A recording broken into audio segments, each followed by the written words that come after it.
Tonight we begin with a question that might sound simple at first.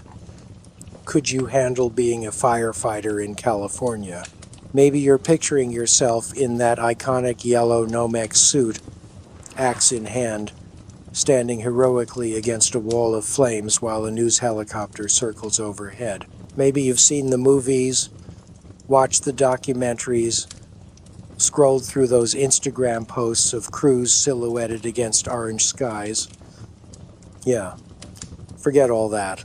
Forget the Hollywood glamour, the slow motion heroics, the perfectly timed rescues, because what we're about to walk through together isn't some sanitized, CGI enhanced fantasy. It's the real thing. The California wildfire season in all its brutal, unforgiving, absolutely merciless glory. And here's the uncomfortable truth that nobody wants to tell you. You wouldn't last a day. Not even close. Picture this.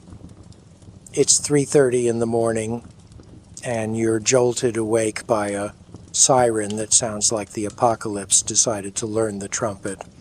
Your body, which had finally surrendered to sleep after yesterday's 16-hour shift, is screaming at you to stay horizontal.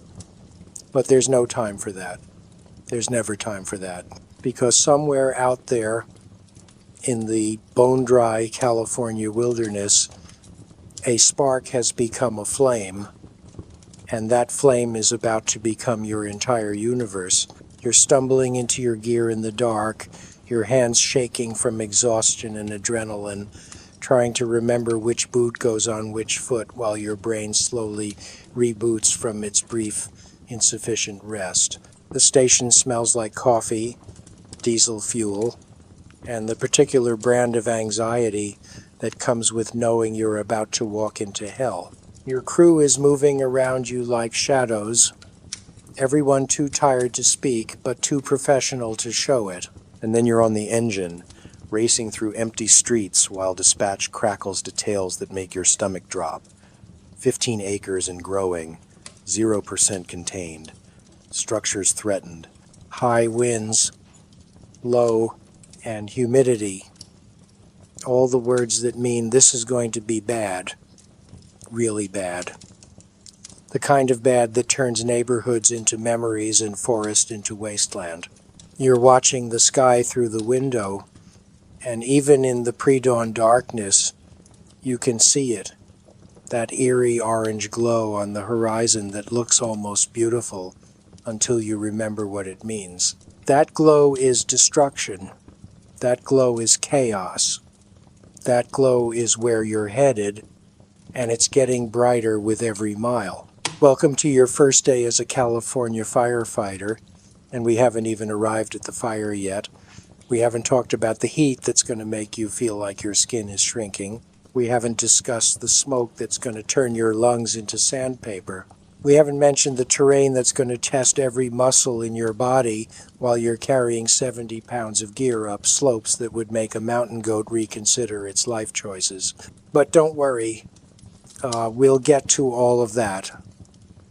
We'll get to the moment when you realize that your training, your preparation, your entire understanding of what it means to fight fire was just the preview.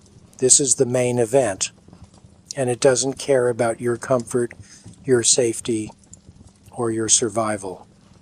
California doesn't play favorites, and fire doesn't negotiate. If you'd like more stories like this one, please subscribe so you don't miss any new uploads. I'd also love to hear from you. Let me know in the comments where you're listening from and what time of day you're tuning in. Let's ease into tonight's journey together. And by ease in, let's talk about what happens when your engine finally arrives at the fire's edge and you get your first real look at what you're up against. The sun isn't up yet, but you don't need it because the fire is providing all the light you could ever want and then some. It's a wall of flame that stretches across the hillside like some angry god's attempted redecorating, and the sound is something you've never experienced before. It's not the gentle crackle of a campfire or the cozy pop of logs in a fireplace. This is a roar, a freight train, jet engine, volcanic eruption kind of sound that you feel in your chest as much as you hear with your ears. The fire is breathing, and its breath is hot enough to sear your lungs even from 100 yards away. You're suiting up completely now, pulling on your shelter, checking your water supply, making sure every piece of equipment is exactly where it needs to be, because out here, a misplaced tool isn't just inconvenient, it could be fatal.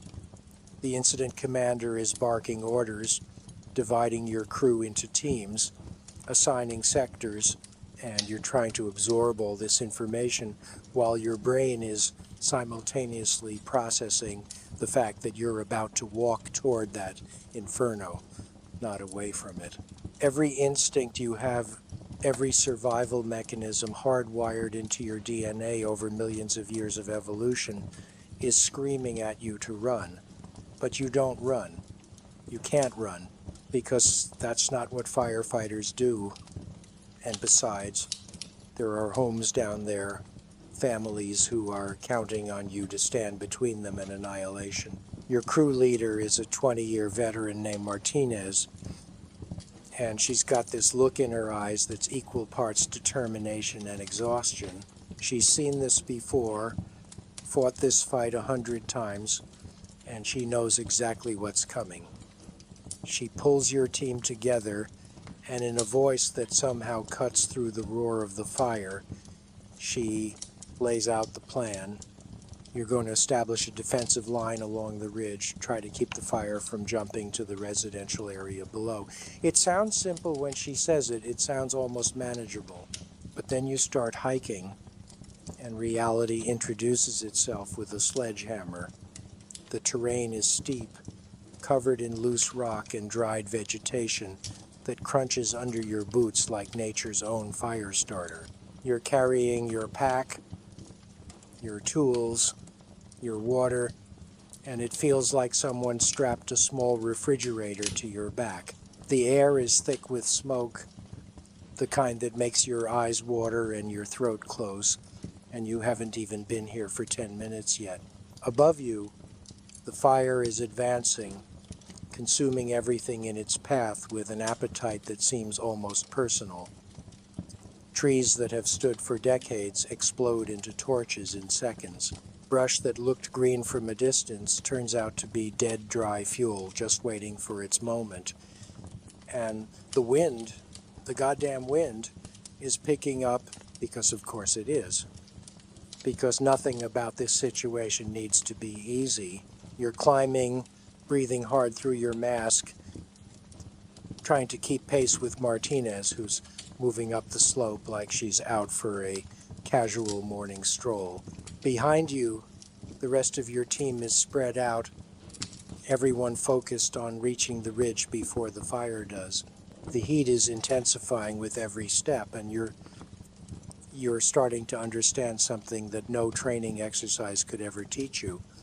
Fire creates its own weather. It generates winds, makes its own storms, changes the atmospheric pressure, and generally behaves like a living, thinking predator. And right now, that predator is hunting you. When you finally reach the ridge, your legs are burning, your lungs are screaming, and your water supply has already taken a significant hit. But there's no time to rest because the fire is maybe 200 yards away and closing fast. Martinez is yelling orders, pointing at positions, and you're moving to your assigned spot with tools in hand, ready to start cutting line. Cutting line, for those who haven't had the pleasure, means using a combination of chainsaws, Pulaskis, and good old-fashioned manual labor to create a break in the vegetation, a gap the fire can't easily cross. It's backbreaking work in normal conditions. In these conditions, with smoke in your face and flames bearing down on you, it's something else entirely. You're swinging your Pulaski, part axe, part hoe, and every strike sends shocks up your arms.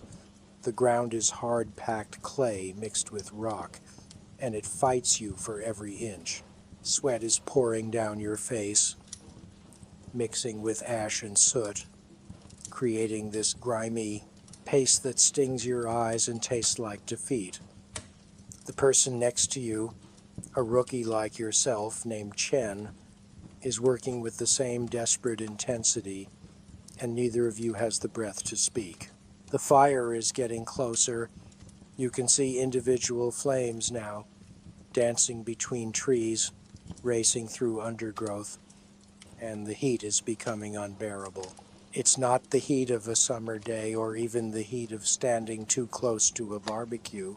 This is industrial heat, forge heat, the kind that makes you feel like your protective gear might just decide to melt into your skin. Your face shield is fogging up despite the ventilation, and visibility is becoming a serious issue. But you keep working because stopping isn't an option, and because Martinez is still there, still directing, still believing that this line you're cutting will make a difference. And maybe it will. Maybe you'll successfully create a barrier that the fire can't easily cross, forcing it to slow down, break up, become manageable. Or maybe the wind will shift, the fire will jump your line, and all this work will have been for nothing. That's the thing about wildfire. It doesn't follow the script. It doesn't care about your plan or your efforts. It's chaos in its purest form, and you're just trying to impose some tiny bit of order on that chaos, one Pulaski swing at a time. Above you, an air tanker makes a pass, dropping retardant in a long red line across the hillside. The sight is almost beautiful, this crimson rain falling through the smoke-filled air, and for a moment you feel a surge of hope. But then you see the fire on the far slope, the one you hadn't noticed before, the one that's now creating a second front, and you realize that this isn't a fire, it's fires, plural, and they're starting to coordinate like they're following some diabolical battle plan. Martinez sees it too, and she's on the radio calling for more resources, more crews, more everything. But her voice has this edge to it that you haven't heard before. It's not panic exactly, it's more like recognition, the sound of someone who knows that the situation just went from bad to catastrophic. And then the wind shifts. Oh, the wind. Let's talk about the wind for a moment, because if fire is the enemy, wind is its closest ally, its most faithful servant, its delivery system for chaos. When the wind shifts during a wildfire, it's not like someone adjusting a ceiling fan. It's like the atmosphere itself has decided to pick a side, and that side is definitely not yours. In the span of maybe 30 seconds, the fire that was approaching from the west is now being pushed directly at your position from the south. The flames that were a manageable 200 yards away are suddenly half that distance and closing fast. The heat, which was already intense, becomes so overwhelming that you instinctively take a step back and then another, and you see your crewmates doing the same thing. Martinez is on the radio again, her voice cutting through the static with words that make your blood run cold.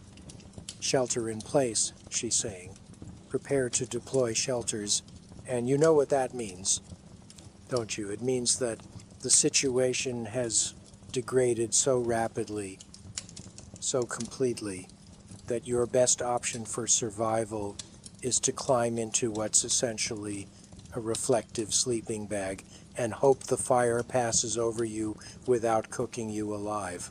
It means that running is no longer possible, that your defensive line has been overrun, and that you're now in pure survival mode. You've trained for this moment, practiced deploying your fire shelter dozens of times in controlled conditions, but doing it for real with actual fire bearing down on you is a completely different experience.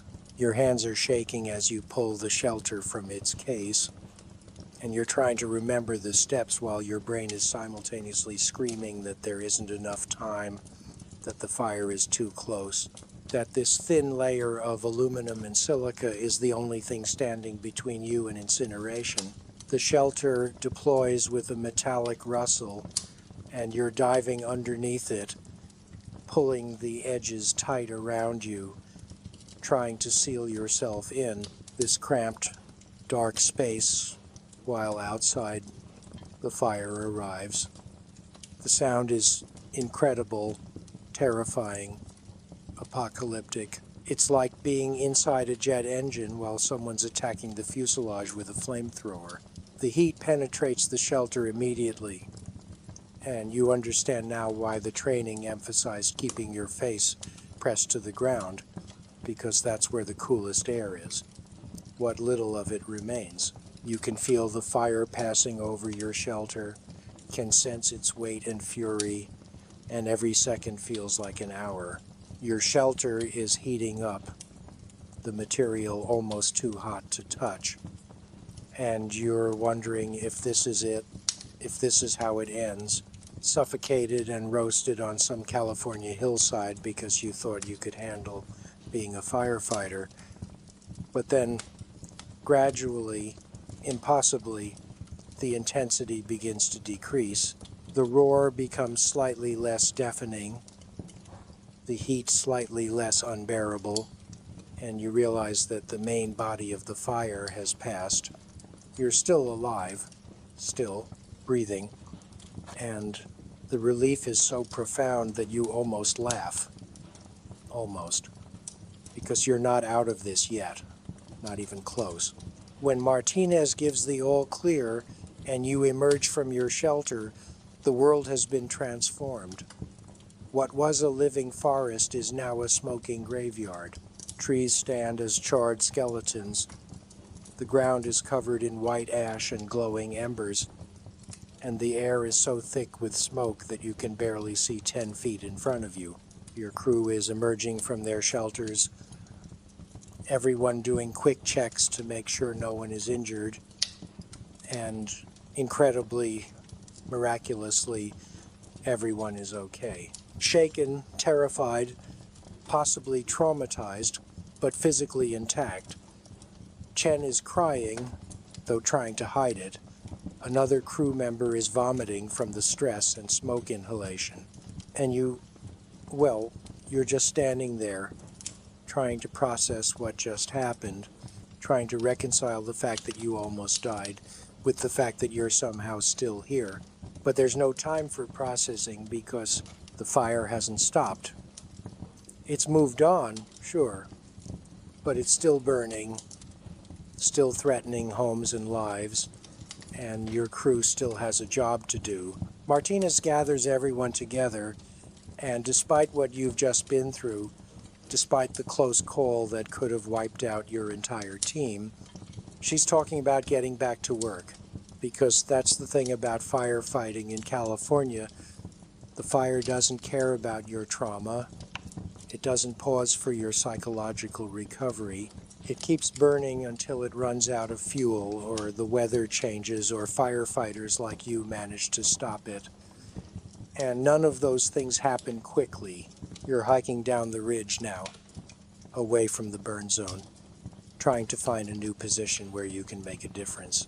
Your legs feel like jelly, your lungs are raw, and your gear, which was new and pristine at the start of your shift, is now covered in soot and ash. You look like you've been rolling in a fireplace, smell like a campfire gone wrong, and feel like you've aged 10 years in the last hour. But you keep moving because that's what the job demands. The sun is up now, fully up, and under normal circumstances, you might appreciate the beautiful California morning. But these aren't normal circumstances. The sun isn't illuminating a landscape, it's revealing devastation. Everywhere you look, there's destruction, acres and acres of blackened earth, trees reduced to smoking stumps, wildlife that didn't make it out in time. And in the distance, you can see the fire still raging, still consuming, still growing, despite everything you and hundreds of other firefighters are doing to stop it. You reach a new staging area where other crews are gathering, and the scale of this operation becomes clear. There are engines from a dozen different departments: hand crews, hotshot teams, bulldozers cutting fire breaks, helicopters making water drops, and an entire command structure coordinating it all. This isn't just a fire, it's a war, and you're just one soldier in an army fighting an enemy that can't be reasoned with, can't be negotiated with, and absolutely will not stop. A supervisor you've never met approaches your crew, takes one look at your soot-covered faces and the deployed shelters in your hands, and nods with understanding. You're being rotated out for a rest period, he says, and the relief you feel is almost physical. Rest period. Those two words sound like paradise, but the rest period turns out to be sitting in the back of a truck for 20 minutes, drinking water and eating energy bars before you're sent to a new section of the fire line. Because in the peak of California fire season, there are no real breaks. There's only the illusion of breaks, brief pauses in the action before you're thrown back into the chaos. Your new assignment is structure protection, which sounds almost civilized compared to what you've just been through. You're being sent to a residential neighborhood on the fire's edge, tasked with defending homes from the advancing flames. It seems almost manageable until you arrive and see the situation. The neighborhood is a classic California development, houses built right up against the wildland interface, surrounded by the same drought-stressed vegetation that's been fueling the fire. It's beautiful and terrifying in equal measure because these homes, these pieces of people's lives, are in the fire's direct path. You're going house to house now, checking for residents who might have ignored evacuation orders, clearing vegetation away from structures, setting up sprinklers, doing everything possible to create a defensible space. Some houses have prepared for this. They have cleared yards, fire-resistant roofing, and ember-resistant vents. Others are disasters waiting to happen. Wooden decks piled with dry leaves, propane tanks sitting in the sun, trees overhanging roofs like they're begging to ignite. You're at one house, pulling dead vegetation away from the foundation, when an elderly man appears on the porch.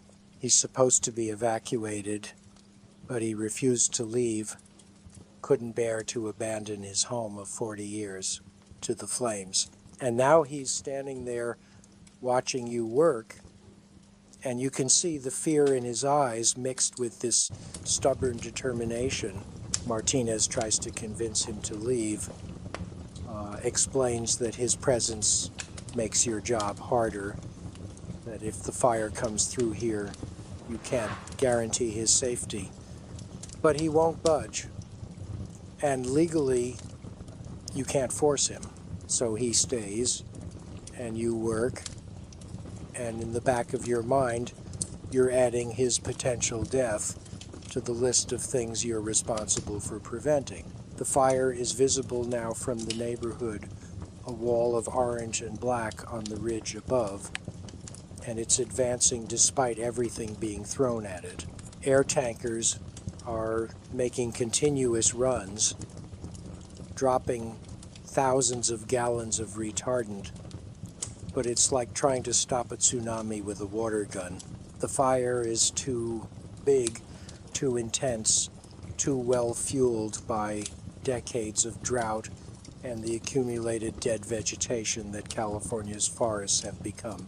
You're connecting a hose to a house's exterior spigot when you hear it, the sound of wood crackling, and you look up to see that the house 2 doors down has ignited, not from the main fire, which is still a quarter-mile away, but from an ember, one of thousands being carried on the wind, that landed on the roof and found a weak spot.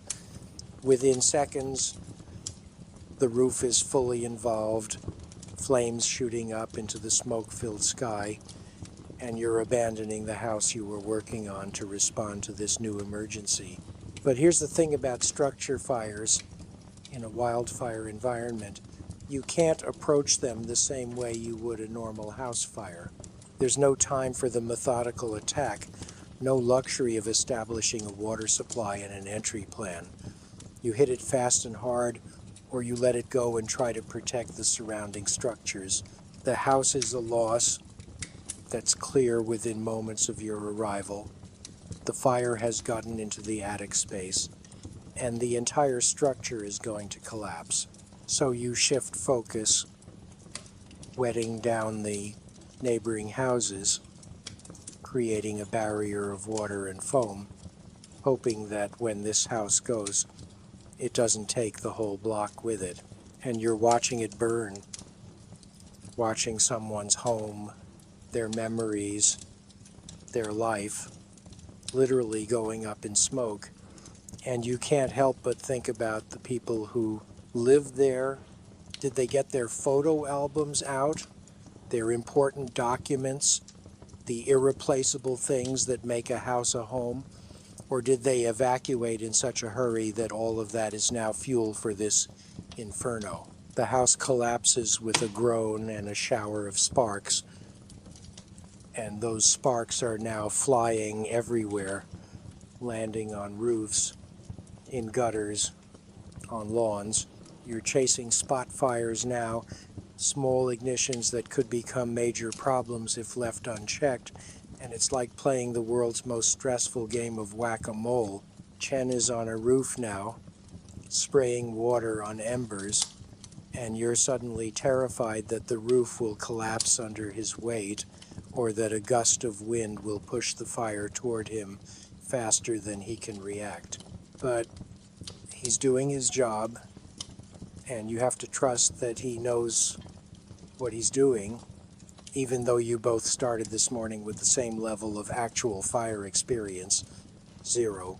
Hours pass in this manner, an exhausting blur of running, spraying, watching, and waiting. The main fire gets closer, then seems to slow, then speeds up again as the wind shifts. More houses ignite, more spot fires appear, and through it all, your crew is in constant motion, trying to be everywhere at once, trying to save everything, knowing that you can't. Martinez's voice is hoarse from yelling orders, from breathing smoke, from the strain of keeping her team safe, while simultaneously trying to accomplish an impossible mission. You notice that she's limping now, favoring her left leg, but when you ask if she's okay, she just gives you a look that says the question itself is absurd. Of course she's not okay. None of you are okay. But okay isn't a luxury you can afford right now. The elderly man's house is still standing, somehow protected by your crew's efforts and maybe just dumb luck. He's standing on his porch with a garden hose, spraying his roof. And you want to tell him that his garden hose isn't going to make a difference, that if a real ember storm hits, his house will ignite no matter what he does. But you don't say anything because at least he's doing something. At least he feels like he has some control in a situation where control is an illusion. The sun is setting now. You've been working for almost 16 hours straight, and the fire is still burning. You can see it on the ridge, a glowing line against the darkening sky, and behind it, smoke columns that rise thousands of feet into the atmosphere. The fire has grown to over 10,000 acres, and containment is still 0. 1%. 0.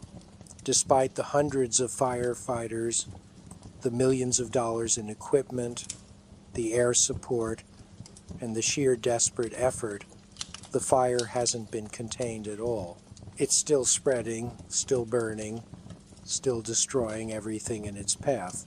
A new crew is arriving to relieve you, fresh faces from another department, and they look so clean, so ready, so utterly unprepared for what they're about to experience.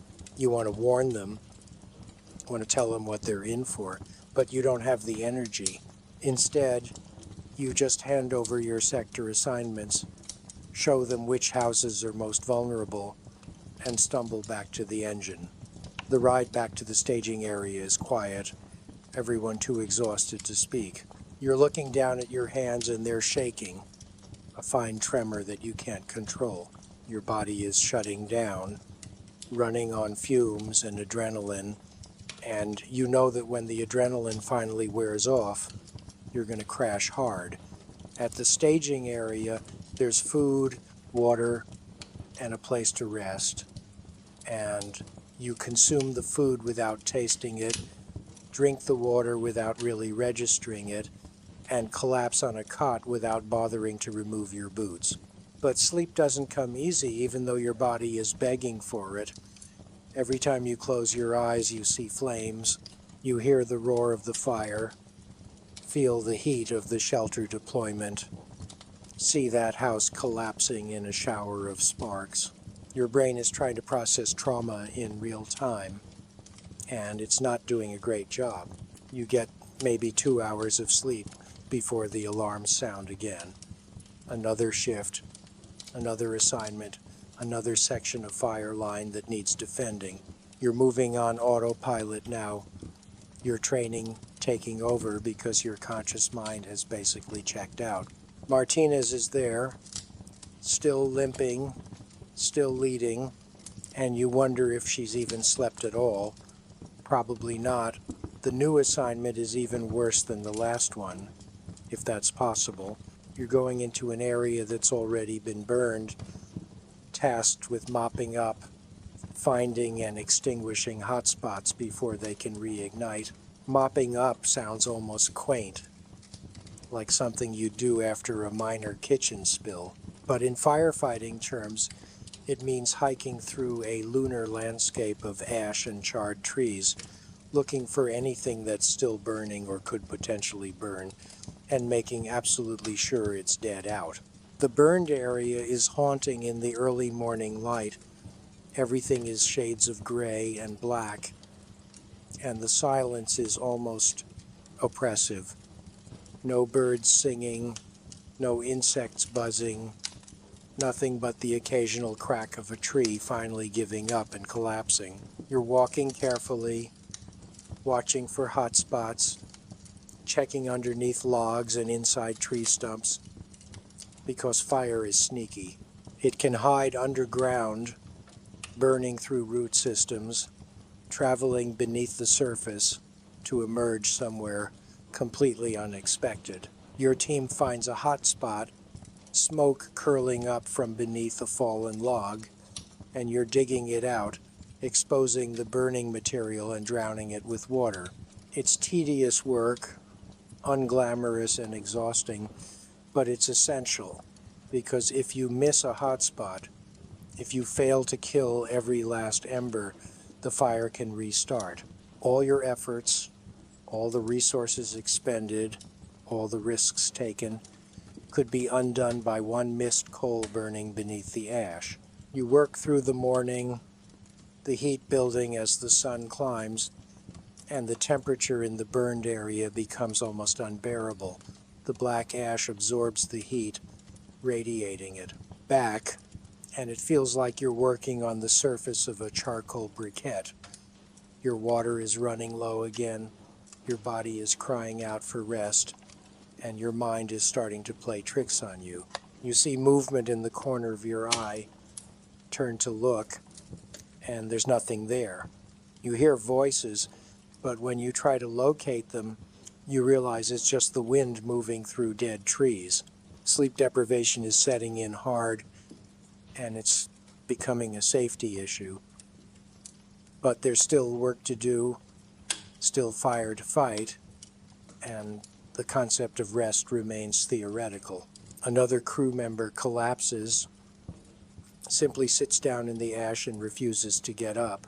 He's not being defiant, he's not protesting, his body has just reached its limit and shut down. Martinez calls for a medic, gets the guy some water and shade, and redistributes his assignments among the rest of the team, which means more work for everyone else, more ground to cover, more hot spots to find and eliminate. You're wondering how much longer you can keep going, how many more hours your body has before it follows suit and just gives up. By mid-afternoon, your crew is pulled from mop-up duty and sent to cut fire line on yet another section of the fire's perimeter. The fire has continued to grow, fed by dry vegetation and pushed by winds that seem to delight in changing direction at the worst possible times. You're back on the steep terrain now, back to swinging the Pulaski, back to cutting through brush and rock, while the fire lurks just out of sight but never out of mind. This is day one. Let that sink in for a moment. This is a single day in the life of a California wildland firefighter during peak fire season. One day. And the fire season in California can last for months, from late spring through early fall, and in some years it never really stops at all. Firefighters work shifts that would be considered cruel and unusual in any other profession. They sleep in fire camps with inadequate facilities. They eat when they can. They shower almost never. And they do it all for pay that's insultingly low given the risks and demands. The base pay for a starting wildland firefighter in California is barely above minimum wage, around $15 to $17 an hour. And while there's overtime, hazard pay, and additional compensation during active fires, you're still not getting rich doing this job. You're getting exhausted, traumatized, and potentially killed, but you're not getting rich. Let's talk about what happens to your body during a shift like this. The physical demands are obvious. You're hiking miles over rough terrain while carrying heavy equipment.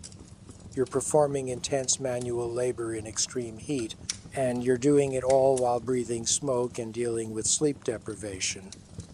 Your core temperature is elevated for hours, pushing the boundaries of what's safe, and dehydration is a constant battle. Even with regular water intake, you're sweating so much that you can't keep up, and the symptoms start to manifest: headaches, dizziness, muscle cramps, nausea. These aren't occasional inconveniences, they're constant companions. But the damage goes deeper than that. The smoke you're breathing contains particulate matter, carbon monoxide, formaldehyde, and a toxic cocktail of other chemicals released by burning vegetation and structures. Your lungs are being assaulted constantly, and while your respiratory protection helps, it's not perfect, especially during extended operations when filters get clogged and seals break down. Studies have shown that wildland firefighters have significantly higher rates of respiratory issues, and the long-term effects of smoke exposure can include chronic bronchitis, reduced lung function, and increased cancer risk. Your cardiovascular system is under enormous strain too, working overtime to pump blood to muscles that are constantly demanding more oxygen, trying to cool your overheated body, and attempting to clear the toxins you're inhaling. Heart rates routinely stay elevated in the 130 to 150 beats per minute range for hours at a time, and the stress hormones flooding your system are doing their own damage. Cortisol levels spike and remain elevated, contributing to everything from immune system suppression to digestive problems to long-term metabolic issues. And then there's the psychological toll, which might be the worst part of all. You're operating in a state of constant stress, always aware that the situation could turn deadly in an instant, that one wrong decision or one unlucky wind shift could cost lives. You're witnessing destruction on a massive scale, seeing homes and landscape reduced to ash, and while you're trained to remain professional and focused, you're still human. The images stick with you: the elderly man on his porch, the house collapsing, the moment when you were in your shelter wondering if you'd ever emerge. These experiences accumulate, building up like psychological plaque. And they don't just disappear when the fire season ends.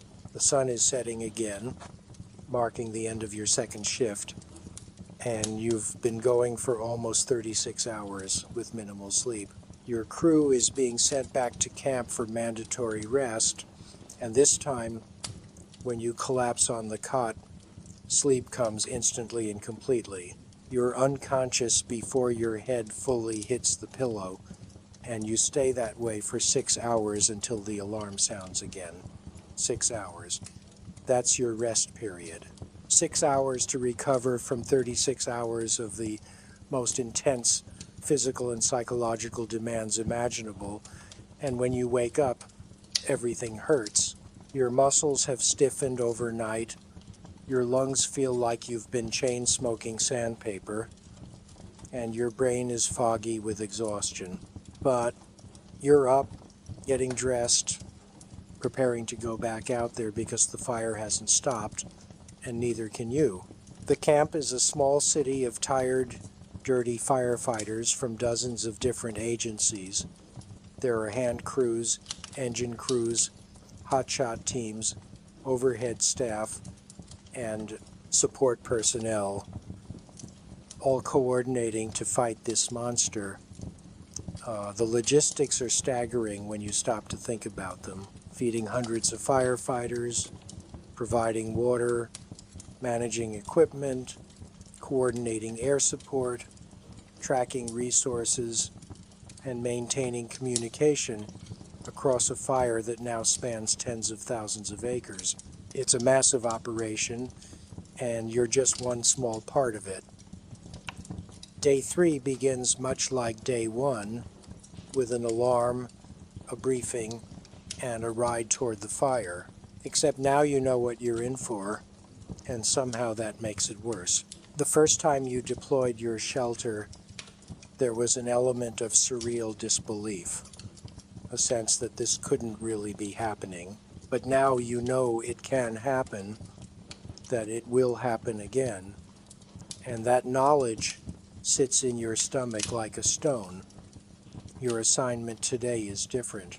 You're being attached to a hotshot crew, an elite team of firefighters who specialize in direct attack on the fire's most active edges. These are the people who intentionally position themselves between civilization and the inferno, who cut line in the fire's path, who work in conditions that would make ordinary firefighters turn around and run. They've been doing this for years, some for decades, and they move with the confidence that comes from experience. But even they look tired. Even they show signs of the prolonged stress and physical demands. The crew boss, a weathered man in his late 40s named Torres, briefs your attached personnel on the plan. You're going to the fire's head, the fastest moving, most intense part of the burn, and you're going to attempt a direct attack. This means cutting line right at the fire's edge, as close to the flames as possible, trying to rob the fire of fuel before it can advance. It's dangerous, aggressive firefighting, and it's exactly the kind of thing that gets firefighters killed when something goes wrong. But when it works, when a hotshot crew successfully stops a fire's advance through sheer determination and skill, It's the most effective firefighting there is. You're hiking in, and the hotshots set a brutal pace. They're not being cruel, they're just used to moving fast, and they expect everyone to keep up. Your legs, already fatigued from days of work, are screaming in protest, but you push through because falling behind isn't an option. The terrain is incredibly steep here, and you're gaining elevation rapidly, climbing toward the ridge where the fire is most active. When you finally reach the designated area, the sight takes your breath away, what's left of it after the brutal hike. The fire is a living thing, a massive wall of flame that's consuming the forest with terrifying speed. Trees are literally exploding as the moisture inside them superheats and expands, sending burning debris in all directions. The heat is so intense that you can feel it from 200 yards away, and you're supposed to work even closer than that. Torres is directing his crew with hand signals and short verbal commands, and they move with practiced efficiency, each person knowing their role without needing to be told. You're positioned on the line, tool in hand, and the work begins. Cutting line near an active firehead is an exercise in controlled desperation. You're working as fast as possible, trying to create that fuel-free gap, while simultaneously monitoring the fire's behavior and staying ready to run if things go bad. The fire is throwing off embers constantly, and they're landing all around you, starting spot fires that need to be immediately extinguished before they can grow. It's chaos, barely controlled, and it requires complete focus despite the exhaustion and fear. An hour into the work, the fire makes a major run. The wind shifts suddenly, as it always seems to do at the worst possible time, and the flames surge forward with frightening speed. Torres is yelling for everyone to pull back, and the crew is moving, not running, but moving quickly and deliberately to a safety zone. You're following, trying to keep up, trying not to panic as the fire advances behind you. The safety zone is a rocky outcrop with minimal fuel, and the crew gathers there, watching as the fire races through the area where you were just working. Your freshly cut line is overrun in seconds, all that work erased like it never existed. But that's firefighting sometimes. You do your best, and nature demonstrates that your best isn't always enough. Torres is on the radio, updating command on the situation, requesting air support, and within minutes, a helicopter appears, dangling a massive bucket of water. The drop is spectacular. Thousands of gallons hitting the fire with a hiss that you can hear even over the roar of the flames. It knocks down the intensity temporarily, creates an opening, and Torres immediately orders the crew back to work. You're going back in, back to cutting line, back to fighting a battle that feels increasingly unwinnable. But you go because that's the job, and because these hotshots aren't going to stop, and you refuse to be the weak link. The rest of the day passes in this pattern. Work, retreat, work, retreat. Each cycle wearing you down a little more. By the time you're finally pulled off the line, you've been at it for 14 hours, and you're not sure you could swing your Pulaski one more time if your life depended on it. Actually, scratch that. If your life depended on it, you'd find the strength. But right now, with the immediate danger past, your body is ready to mutiny. Back at camp, you're sitting on your cot, trying to work up the energy to remove your boots, when Martinez finds you. She's got news. The fire jumped a major containment line overnight, and it's now threatening a large town on the eastern flank. All available resources are being redirected, which means your rest period is being cut short.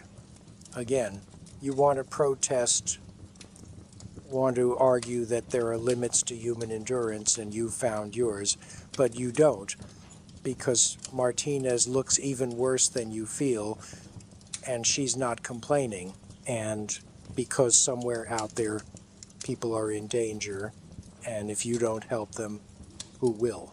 The town in question is a place called Pine Ridge, population around 3,000 people, and it sits in a valley surrounded by the kind of heavy timber that burns like it's been soaked in gasoline.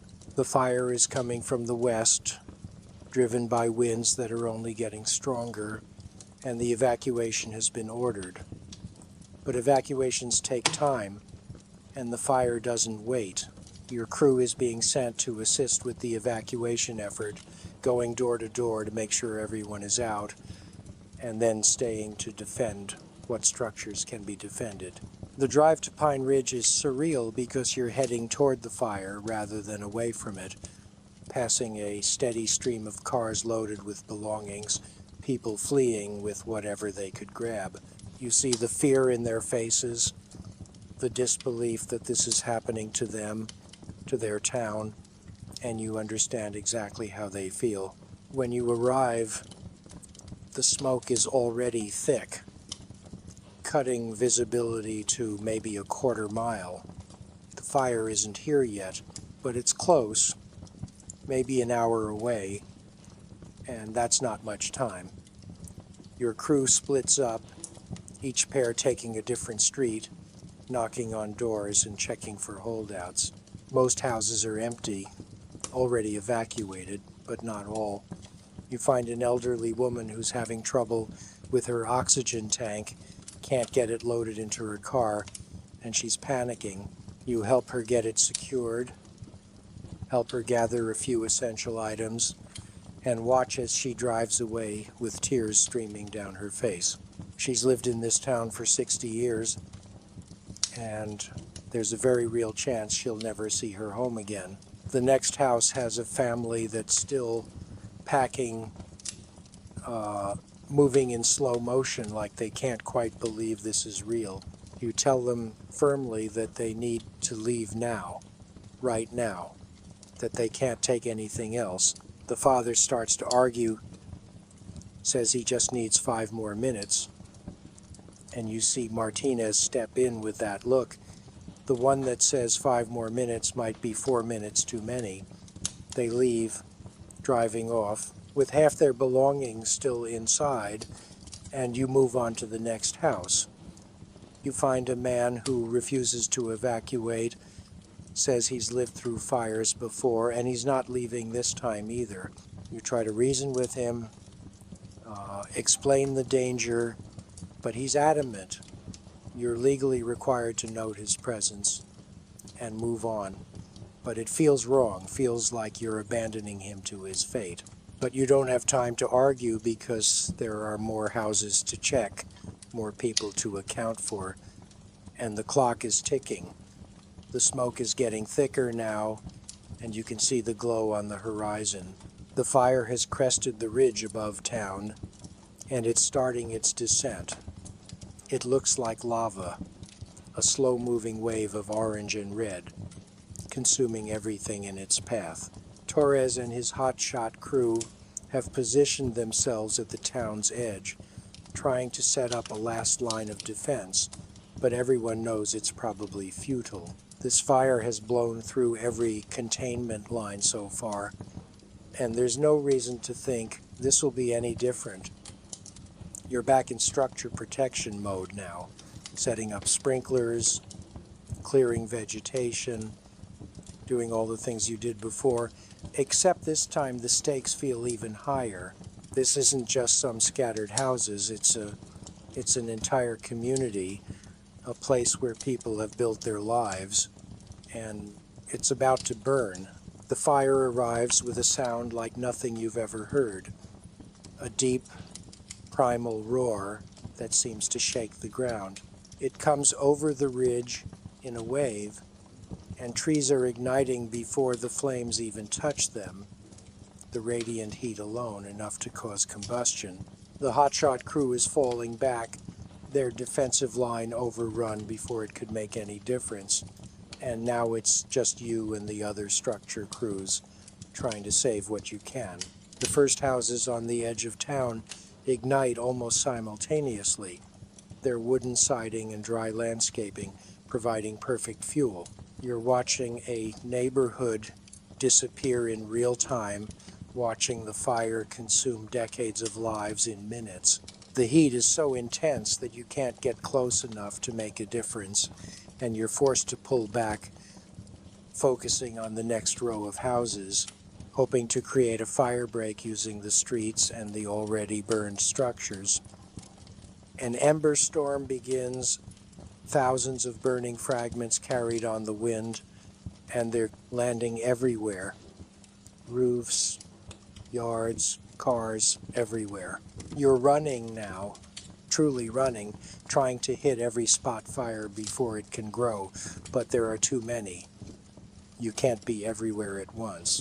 You see a house catch, rush over with a hose, but before you can get there, another house ignites behind you. It's overwhelming, impossible, and you're losing the battle badly.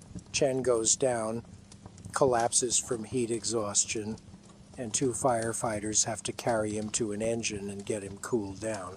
Another crew member is injured when a burning tree limb falls, catching him across the shoulder. The injuries are mounting, the exhaustion is becoming critical, and the fire just keeps coming.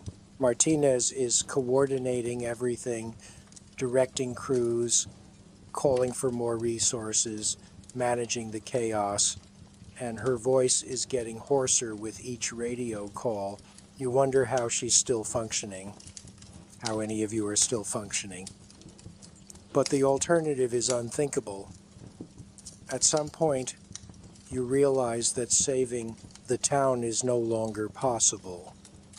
Too many structures are burning, the fire is too intense, and there aren't enough firefighters to make a difference. The strategy shifts to damage control, trying to keep the fire from spreading to the areas that haven't been touched yet, trying to save something, even if it's not everything. You're working with a sense of grim determination now. Not hope exactly, but a refusal to give up even when the outcome is already decided. Night falls, and the fire creates its own terrible illumination. The burning town lights up the darkness, and from a distance, it might almost be beautiful if you didn't know what it represented. Every spark, every flame is someone's loss, someone's home, memories, security, future, all going up in smoke while you watch, helpless to stop it. By morning, roughly 40% of Pine Ridge is gone, houses reduced to foundations and chimneys, businesses destroyed, a community devastated. The fire has moved on, continuing its march across the landscape, but the destruction it left behind will last for decades. You're sitting on the bumper of an engine, covered in soot, drinking water that tastes like ash, and you're trying to process what you've just witnessed. The elderly woman with the oxygen tank, did her house survive? The family that left in such a hurry, what did they come back to? The man who refused to evacuate, is he even alive? You don't know, and you're not sure you want to know. The answers won't change anything, won't undo the destruction, won't make the loss any less real. Day 4, or is it 5? You've lost track. Time has become meaningless, measured not in hours but in shifts, in fires fought, in disasters witnessed. Your body has moved beyond exhaustion into some strange state where it just keeps going despite having no apparent reason to do so. You're a machine now, running on autopilot, and you're not sure how much longer this can continue before something breaks. The fire has grown to over 50,000 acres, making it one of the largest wildfires in California history, and it shows no signs of slowing. The weather forecast is calling for continued dry conditions, high winds, and temperatures in the triple digits. Basically, perfect fire weather. More crews are arriving from across the country, firefighters from Montana, Wyoming, Colorado, even some from as far away as Alaska, all converging on California to help fight this monster. The camp has expanded to accommodate everyone, and it's become a small soot-covered city. There are portable showers now, though you're too tired to use them. There are actual meals being served by a catering company, though you're too exhausted to taste anything. There are even counselors available for firefighters who need to talk about what they've experienced, though nobody seems to have time for that either. You're back on the line, a different section this time, working with a different crew, but the job is the same.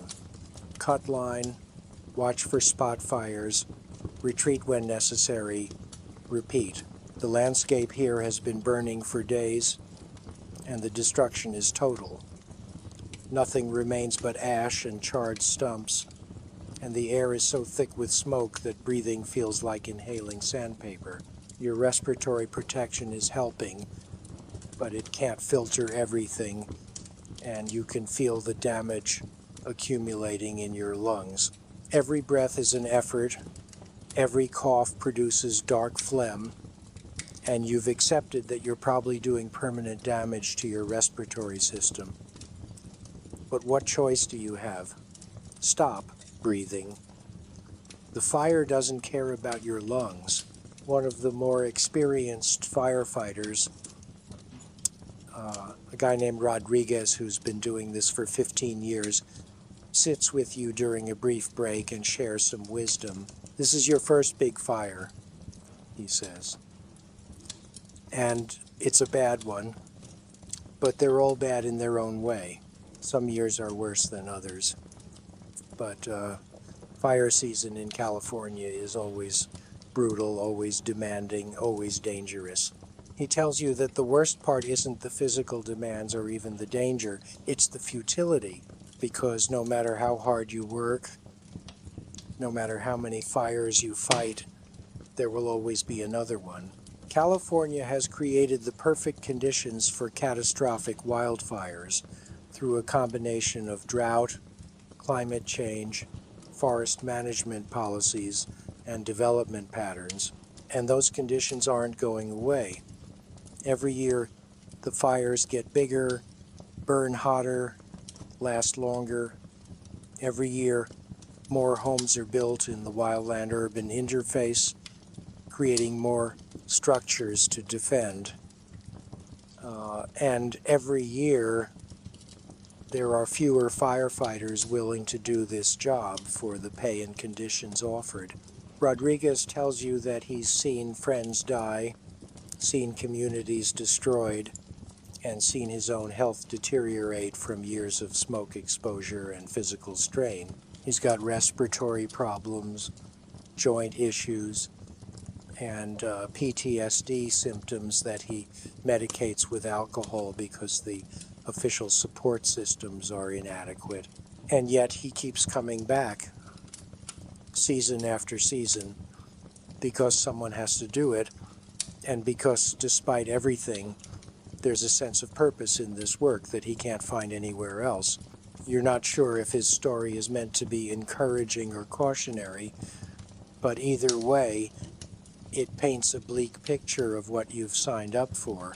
The fire finally begins to slow on day 7, not because it's been defeated, but because it's running out of easy fuel.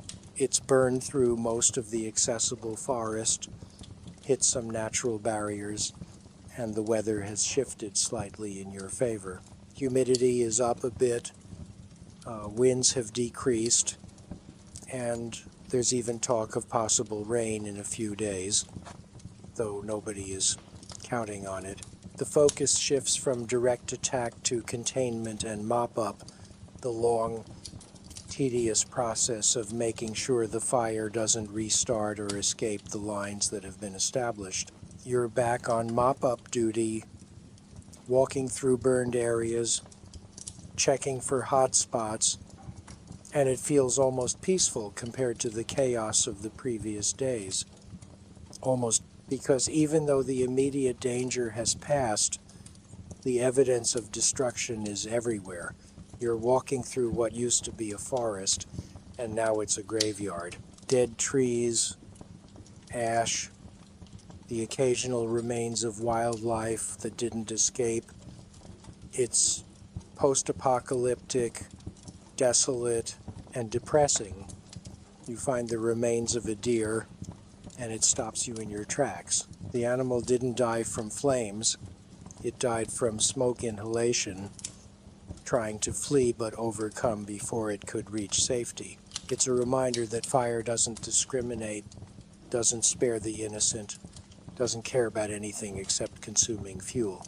The psychological impact of seeing this level of destruction day after day is difficult to quantify, but you feel it. There's a heaviness that wasn't there before, a weight that you carry even when you're trying to rest. The counselors back at camp talk about traumatic stress, about the importance of processing what you've experienced, but you're not ready for that yet. Maybe you'll never be ready, because processing means confronting all the things you've seen, all the fear you've felt, all the losses you've witnessed, and that seems harder than just pushing it down and moving forward. By day 10, the fire is 50% contained, which sounds like progress until you realize that 50% contained means the other 50% is still potential chaos.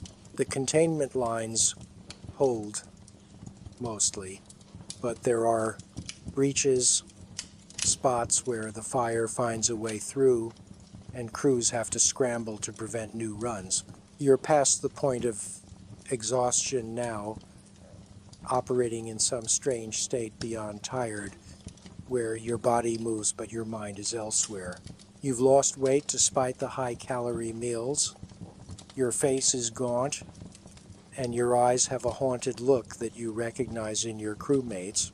Everyone looks like they've aged years in these 10 days. And maybe you have. Maybe this experience has compressed time, forcing you to live months' worth of stress and trauma into a week and a half. Martinez finally gets injured on day 11. A falling branch catches her across the back as she's directing mop-up operations, and she goes down hard. The injury isn't life-threatening, but it's serious enough that she's taken off the line and sent to the hospital. The crew is stunned, not just by the injury, but by the reality that even Martinez, their seemingly invincible leader, has limits. A new supervisor takes over, a competent guy, but not Martinez, and the dynamic shifts. You realize how much you've been relying on her steady presence, her confidence, her experience, and without her, you feel unmoored. Day 12 brings the first real rain in months, and it's like the sky finally remembered it's supposed to help. The rain isn't heavy, just a steady drizzle, but it's enough. Enough to knock down the intensity, enough to raise humidity, enough to give the firefighters the advantage they've desperately needed. The fire doesn't go out immediately. That's not how wildfires work. But the threat level drops dramatically. What was a raging inferno becomes a managed incident, still dangerous, but no longer apocalyptic. The crews start rotating out, heading home to their families, their regular lives, their own beds.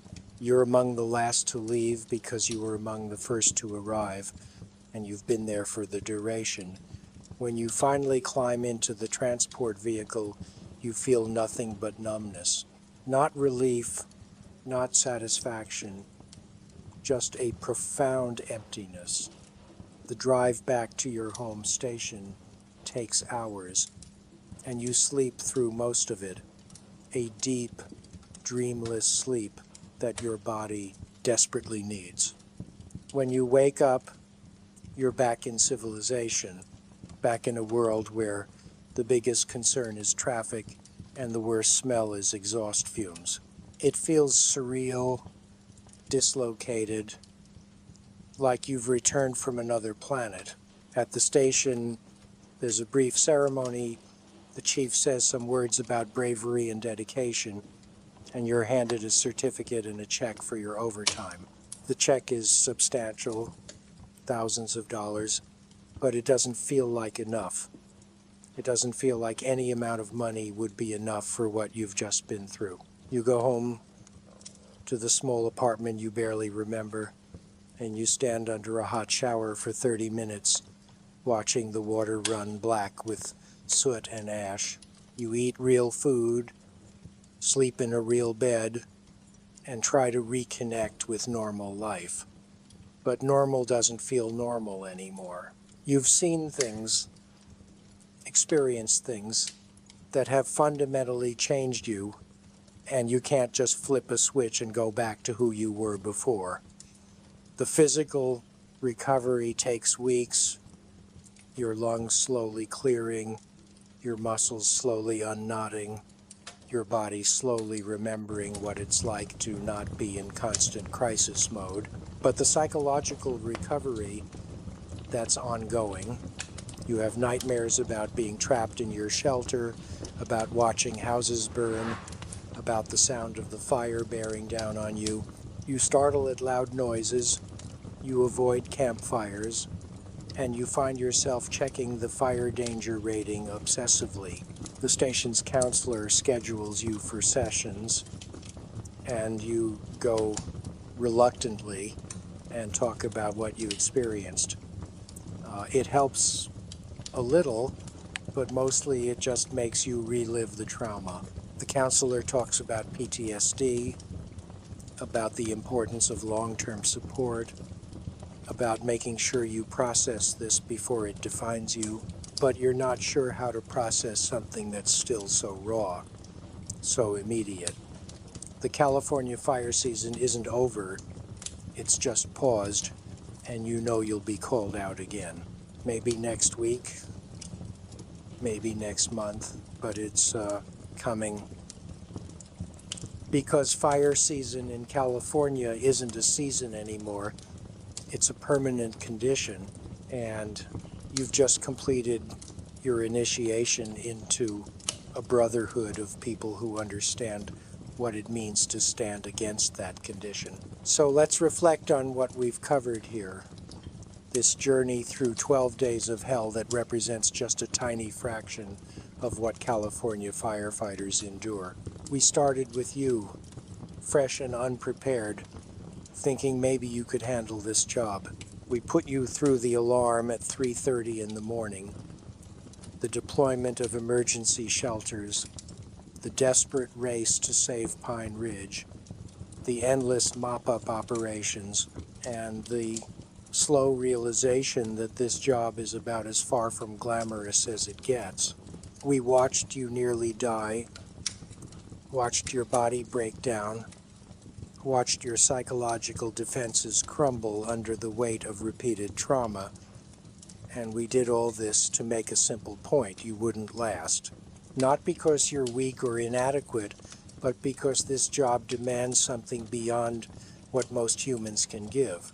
It requires physical capabilities that border on superhuman psychological resilience that can withstand repeated exposure to trauma, and a willingness to sacrifice your health, your comfort, and potentially your life for people you've never met. California firefighters do this job for pay that doesn't reflect the demands in conditions that would violate labor laws in any other industry, and they do it because it needs to be done. The state has created a fire crisis through decades of policy decisions and environmental changes, and firefighters are the ones who have to deal with the consequences. They're the ones who stand between communities and annihilation, who work until their bodies give out, who carry the psychological scars of watching destruction they couldn't prevent. And the truly terrifying part? It's getting worse. Climate change is lengthening the fire season, making fires burn hotter and spread faster. Development patterns continue to push homes into fire-prone areas, creating more structures to defend. Forest management policies have left millions of acres overgrown with fuel that's just waiting to burn. And the number of people willing to do this job is decreasing because word gets out about what it's really like, and fewer people are willing to sign up for that kind of punishment. So the next time you see footage of firefighters battling a wildfire, the next time you hear about another California fire season breaking records, remember what we've talked about tonight. Remember the 3:30 alarm, the shelter deployment, the house collapsing in Pine Ridge, the endless mop-up operations in the heat and ash. Remember that behind every firefighter you see on screen, there's a human being who's been pushed to their absolute limit and beyond, who's sacrificing parts of themselves that they'll never get back, who's doing one of the hardest jobs in America for reasons that probably don't make sense to anyone outside the profession. You wouldn't last a day as a California firefighter, and that's okay. Most people wouldn't, but we should all be grateful for the people who can, who do, and who keep coming back season after season, despite everything we've discussed. Because without them, without their willingness to walk into hell and try to push it back, California would be unlivable. The fires would consume everything, and there would be no one standing in the way. Think about that the next time you complain about taxes that fund fire services, or vote on policies that affect wildland management, or choose where to build a house. The firefighters are doing their part more than their part. The question is whether the rest of society is willing to do theirs. Let's dig deeper into what happens after that first deployment, after you've survived your first real brush with death and somehow convinced yourself to keep going. Because the shelter deployment, as terrifying as it was, is just one item in a very long list of things that make California wildfire fighting uniquely hellish. We need to talk about the fire behavior itself, about how these modern wildfires have evolved into something that earlier generations of firefighters never encountered. The old-timers will tell you that fires today burn differently than they did 30 or 40 years ago. They're faster, hotter, and far more unpredictable. This is partly due to climate change, which has turned California's forests into kindling through years of drought and rising temperatures. But it's also due to decades of fire suppression policy that prevented natural low-intensity burns and allowed fuel to accumulate to dangerous levels. The result is that when fires start now, they have so much available fuel that they create their own weather systems. You've heard about fire tornadoes, right? They're not Hollywood fiction. They're real phenomena that occur when a fire generates enough heat and convection to spawn actual rotating columns of flame that can reach hundreds of feet into the air and move independently of the main fire. These things can pick up burning debris and carry it for miles, starting new fires far ahead of the main front. And there's almost nothing firefighters can do about them except try to stay out of their path. The concept of ember storms, which we touched on during the Pine Ridge incident, deserves more attention because it's one of the most insidious aspects of modern wildfires. During intense burns, fires can generate thousands or even millions of embers that get carried on convection currents and wind. These embers can travel up to a mile ahead of the main fire, landing on roofs, in gutters, in wood piles, and starting new fires faster than firefighters can respond. This is why entire neighborhoods can be consumed in minutes, why containment lines fail so spectacularly, and why the concept of a safe zone becomes increasingly theoretical. You can't defend against embers everywhere at once, and trying to do so is like trying to stop rain with a tennis racket. Then there's the issue of terrain, which in California ranges from steep mountains to dense forests to chaparral-covered hillsides, and all of it burns differently. The steepness of California terrain means that fires can move uphill at frightening speeds, sometimes covering a mile in minutes when conditions are right. Fire moves faster uphill because the flames preheat the fuel ahead of them, drying it out and making it more combustible. And when you're trying to cut line on a 45-degree slope, every step is a challenge, every tool swing takes twice the energy, and your ability to escape if things go wrong is severely compromised. You can't run downhill fast enough to outpace a fire that's running uphill and trying to move laterally across steep terrain while carrying gear is slow and dangerous. So firefighters have to make constant calculations about where they can safely work, where they need to pull back, and where they should never have been in the first place. The chaparral ecosystem, which covers much of Southern California, presents its own unique challenges. Chaparral is adapted to fire. It actually requires periodic burning to reproduce, and the plants have evolved to burn hot and fast. Oils in the vegetation make it incredibly flammable, and when chaparral ignites, it creates walls of flame that can reach 50 or 60 feet high and move at speeds that seem impossible. Fighting fire in chaparral is often an exercise in futility because the fire is moving too fast and burning too hot to engage directly. The only real strategy is to find natural breaks, roads, or previously burned areas, and try to hold those lines. But chaparral fires also produce incredible amounts of smoke, the kind that reduces visibility to near zero and makes breathing almost impossible even with respiratory protection. You're working blind in conditions that would make a reasonable person turn around and leave. But you can't leave because leaving means abandoning structures and potentially lives. Let's talk about the structures themselves, the homes and businesses that firefighters are tasked with defending. California has this practice of building expensive houses in beautiful but incredibly fire-prone locations. People want that forest view, that hillside setting, that connection with nature, and they're willing to pay millions for it.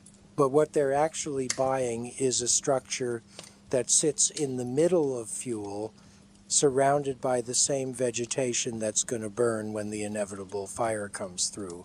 And then firefighters are expected to defend these structures, often at great personal risk, because that's the job. There's a growing debate within the firefighting community about whether defending indefensible structures is worth the risk.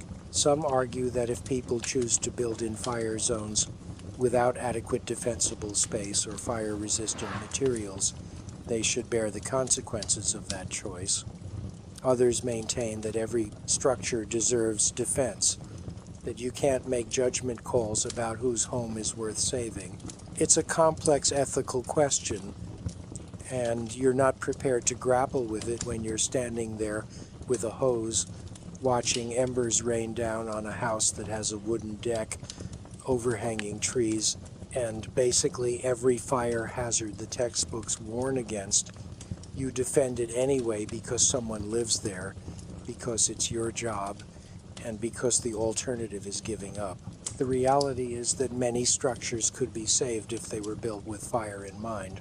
Fire-resistant roofing, tempered glass windows, ember-resistant vents, and adequate defensible space can make the difference between a house that survives and one that burns. But building codes are inconsistent, enforcement is lax, and many older structures were built before fire-safe construction was even a consideration. So firefighters end up compensating for decades of poor planning and inadequate regulation, using their bodies and their effort to make up for systemic failures. And when structures burn despite these efforts, when entire neighborhoods are lost, firefighters carry that too. They internalize those losses, feel responsible even when the situation was beyond their control, and add it to the growing weight they carry. The physical toll we've discussed, but let's get more specific about what happens to your body during extended fire operations. The dehydration is constant and severe. Even when you're drinking water regularly, you're sweating so much that you're in a perpetual state of deficit. This leads to decreased cognitive function, slower reaction times, and increased susceptibility to heat illness. Heat exhaustion and heat stroke are constant risks, and once you've had one episode, you're more susceptible to future ones. The particulate matter in smoke is measured in something called PM 2.5, particles that are 2.5 micrometers or smaller. These particles are small enough to bypass your respiratory system's natural defenses and penetrate deep into your lungs, crossing into your bloodstream. Long-term exposure to PM 2.5 has been linked to cardiovascular disease, stroke, lung cancer, and reduced life expectancy. Firefighters during a major wildfire can be exposed to PM 2.5 levels that are 10 or 20 times higher than what's considered hazardous for weeks. The carbon monoxide exposure is another issue that doesn't get enough attention. Carbon monoxide binds to hemoglobin more readily than oxygen does, effectively reducing your blood's oxygen carrying capacity. During active fire operations, even with respiratory protection, firefighters can have elevated carbon monoxide levels that cause headaches, dizziness, nausea, and impaired judgment. The effects are cumulative over the course of a shift, and by the end of a long day, your body is essentially suffocating at the cellular level. And we haven't even talked about the other toxic substances in wildfire smoke. When structures burn, they release a toxic cocktail of chemicals from building materials, plastics, treated wood, and household chemicals. Firefighters are exposed to formaldehyde, benzene, asbestos from older structures, heavy metals, and a long list of other carcinogens. The long-term cancer rates among firefighters are significantly higher than the general population, and wildland firefighters who also do structure protection are exposed to the worst of both worlds.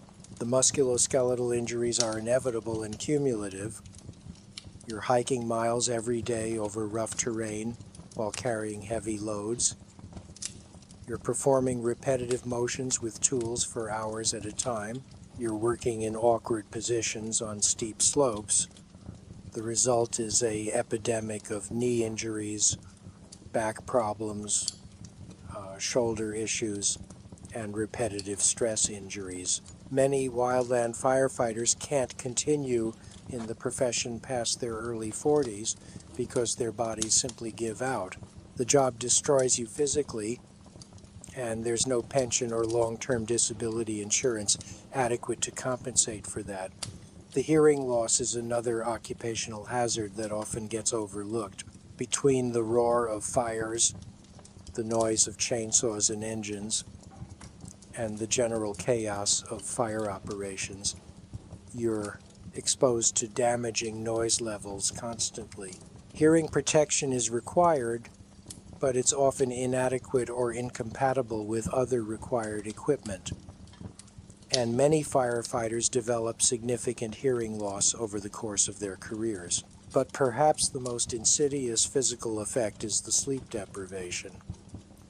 During active fire season, firefighters routinely work shifts that would be illegal in almost any other profession. 16-hour days are common. 24-hour shifts aren't unusual, and the rest periods between shifts are often insufficient for actual recovery. Sleep deprivation has well-documented effects on cognitive function, mood, immune function, and long-term health. It impairs judgment, slows reaction times, and increases the risk of accidents. And yet it's considered normal in wildland firefighting, an accepted part of the job rather than a problem that needs solving. The fatigue-related accidents and near misses are common but rarely discussed because there's a culture of toughness in firefighting that doesn't allow for admitting weakness or limitation. You're expected to push through, to keep going no matter how tired you are, and suggesting that maybe working 36 hours straight isn't safe is seen as soft or uncommitted. This culture has killed firefighters. The Yarnell Hill Fire in Arizona, which killed 19 hotshot firefighters, happened in part because the crew was fatigued, working in extreme conditions, and making decisions with impaired judgment. That tragedy led to some reforms, but the fundamental problem remains. Firefighting culture values toughness over safety, and asking for rest or relief is often seen as failure. Let's shift to the psychological aspects, which are in many ways more damaging than the physical ones because they're less visible and less acknowledged. PTSD is common among wildland firefighters, though many never seek treatment because of the stigma associated with mental health issues in this profession. The symptoms are classic: intrusive memories, nightmares, hypervigilance, avoidance of triggers, and a sense of detachment from normal life. You've seen things that human beings aren't meant to see, experienced fear that goes beyond normal, stress, and witnessed destruction on a scale that's hard to process. And then you're expected to just clock out and go back to normal life like none of it happened. The lack of adequate mental health support is a systemic problem. Many fire departments have employee assistance programs that offer counseling, but the services are often inadequate. The counselors often don't understand the specific traumas of firefighting, and there's a pervasive sense that using these services marks you as weak or unstable. So firefighters cope on their own, often through unhealthy mechanisms like alcohol, isolation, or emotional shutdown. The divorce rate among firefighters is significantly higher than the general population, and substance abuse is a persistent problem. The suicide rate among firefighters, both wildland and structural, is alarmingly high and rising. These are people who survived the fires, who made it home, but couldn't survive the aftermath. The cumulative stress of repeated traumatic exposures, combined with inadequate support and a culture that discourages seeking help, creates a perfect storm for mental health crises. And yet the conversation around firefighter wellness remains focused almost entirely on physical fitness and safety, with mental health relegated to an afterthought. Let's return to your experience, because we're not done with you yet. You've survived the initial incident, you've recovered physically, more or less, and you've been back to work. Maybe you took a few weeks off, tried to process what happened, saw the counselor a few times, and now you're facing a choice. Do you continue in this profession or do you walk away? Many people in your position choose to walk away. They've seen enough, experienced enough, and they're not interested in repeating the trauma. The retention rate for new wildland firefighters is terrible, with many leaving after their first season or their first major fire. The job is simply too demanding, too dangerous, and too poorly compensated for most people to stick with it long term. But let's say you decide to stay.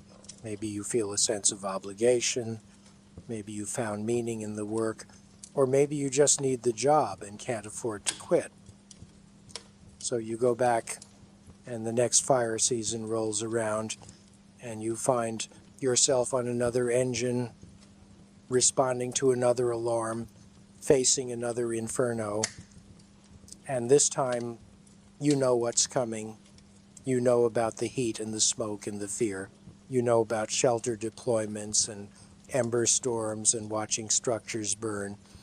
And somehow knowing makes it worse. The first time there was an element of naive courage, a sense that surely it couldn't be as bad as people said. But now you know it's exactly that bad, and you're choosing to go back anyway. The psychological weight of that choice is significant. You're voluntarily exposing yourself to trauma, and your brain knows it. The anticipatory anxiety before each shift, the nightmares that return as fire season approaches, the way your hands shake when you're gearing up. These are all signs that your psychological defenses are wearing thin, and yet you go shift after shift, fire after fire, because that's what firefighters do. Over the years, if you stay in the profession, you'll accumulate experiences. Some fires will be smaller, more manageable. Others will be worse than your first, if you can imagine that. You'll see things that you'll never be able to unsee. You'll make decisions that you'll second guess for the rest of your life. You'll lose friends and colleagues, because wildland firefighting kills people, not just occasionally, but regularly. The memorial walls listing fallen firefighters grow longer every year, and one day you'll attend a funeral for someone you worked with, someone who was young and strong and skilled, and it'll drive home the reality that this job can take everything from you. The camaraderie among firefighters is real and powerful, born from shared hardship and mutual dependence. When you're on the line, the people next to you aren't just coworkers. They're your lifeline. You trust them with your life, and they trust you with theirs. This creates bonds that are difficult to explain to outsiders, relationships that go deeper than normal friendship. But it also means that losses hit harder, that every funeral is personal, and that the weight of grief accumulates over time. Let's talk about the broader context, because individual experiences of firefighters are important, but they're part of a larger systemic failure. California is in a fire crisis, and it's largely self-inflicted. The state's fire problem is the result of decades of policy decisions that prioritized short-term thinking over long-term sustainability. Fire suppression policies prevented natural, low-intensity burns that would have cleared accumulated fuel, leading to forests that are now dangerously overgrown. Development policies allowed building in fire-prone areas without adequate fire protection measures. Water policies diverted resources away from natural systems, increasing stress on vegetation and making it more flammable. And climate policies, or the lack thereof, have contributed to a warming, drying trend that has extended fire seasons and increased fire intensity. The result is that California now faces a fire problem that's approaching unsolvable. There are approximately 33 million acres of forest in California, and a significant portion of it is in need of fuel reduction treatments. The state would need to treat hundreds of thousands of acres every year to make a meaningful dent in the problem, and current efforts treat only a fraction of that. The gap between what needs to be done and what's actually being done is enormous, and it's growing. Firefighting resources are stretched to the breaking point. During major fire seasons, there simply aren't enough crews, engines, aircraft, or equipment to respond to all the fires simultaneously. Firefighters get shuffled from one incident to another, working extended shifts with minimal rest because the demand far exceeds the supply. And the funding for fire services, while significant in absolute terms, is inadequate given the scale of the problem. California spends billions on fire suppression every year, money that could have been spent on prevention. But prevention doesn't make for good headlines and doesn't satisfy the political need to be seen doing something during a crisis. The wildland-urban interface, where development meets wildland, continues to expand. More houses are being built in fire-prone areas every year, creating more structures that will eventually need defending and more potential for catastrophic losses. Some communities have taken fire seriously, implementing strict building codes and fuel reduction programs. Others have done minimal preparation, leaving their residents vulnerable and creating nightmares for firefighters who will eventually have to try to protect them. The insurance industry is starting to respond to the fire crisis by dropping coverage or raising rates dramatically in fire-prone areas. This is creating an affordability crisis for homeowners and potentially a future scenario where uninsurable properties decline in value, creating economic disruption. But it's also a signal that the market is recognizing what policymakers have been slow to acknowledge.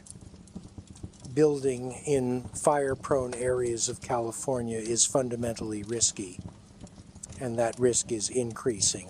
The question is whether this market signal will lead to better land use decisions or just create a two-tier system where wealthy people can afford to build and insure homes in fire zones while everyone else is priced out. The air quality impacts of wildfires extend far beyond the immediate fire area.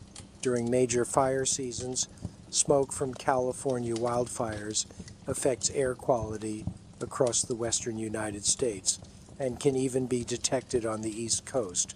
Cities hundreds of miles from fires experience hazardous air quality, leading to school closures, health warnings, and significant economic impacts.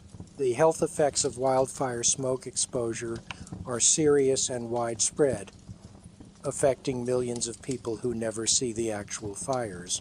Children, elderly people, and those with respiratory conditions are particularly vulnerable, and the long-term health impacts of repeated seasonal smoke exposure are still being studied but appear to be significant. The economic costs of California's fire crisis are staggering and growing. Beyond the direct costs of fire suppression, there are costs from structure losses, lost timber value, watershed damage, air quality impacts, business interruption, tourism losses, and long-term health effects. Some estimates put the annual cost of wildfires in California at tens of billions of dollars, and that doesn't account for the indirect costs or the losses that can't be quantified in dollar terms. The communities that are destroyed or damaged by fire often struggle to recover. Some residents return and rebuild, but others don't. The fabric of communities can be permanently disrupted, with population decline, business closures, and a loss of the intangible qualities that made a place feel like home. And the psychological impacts on survivors, watching their communities burn, losing homes and possessions, facing uncertainty about the future, these are real and lasting. The climate connection to California's fire crisis is undeniable but politically contentious. Rising temperatures, changing precipitation patterns, earlier snow melt, and longer dry seasons are all contributing to increased fire risk.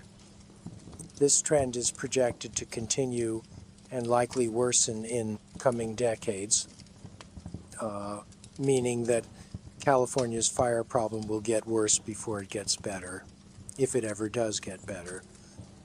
Adaptation strategies are necessary but insufficient, California needs both to adapt to increased fire risk through better forest management, smarter development policies, and improved firefighting capabilities, and to address the root cause by reducing greenhouse gas emissions. But the political will for comprehensive action has been lacking, and the state continues to lurch from crisis to crisis without implementing the systemic changes needed to address the underlying problems. For firefighters, this means that the job will continue to be brutal, dangerous, and underappreciated.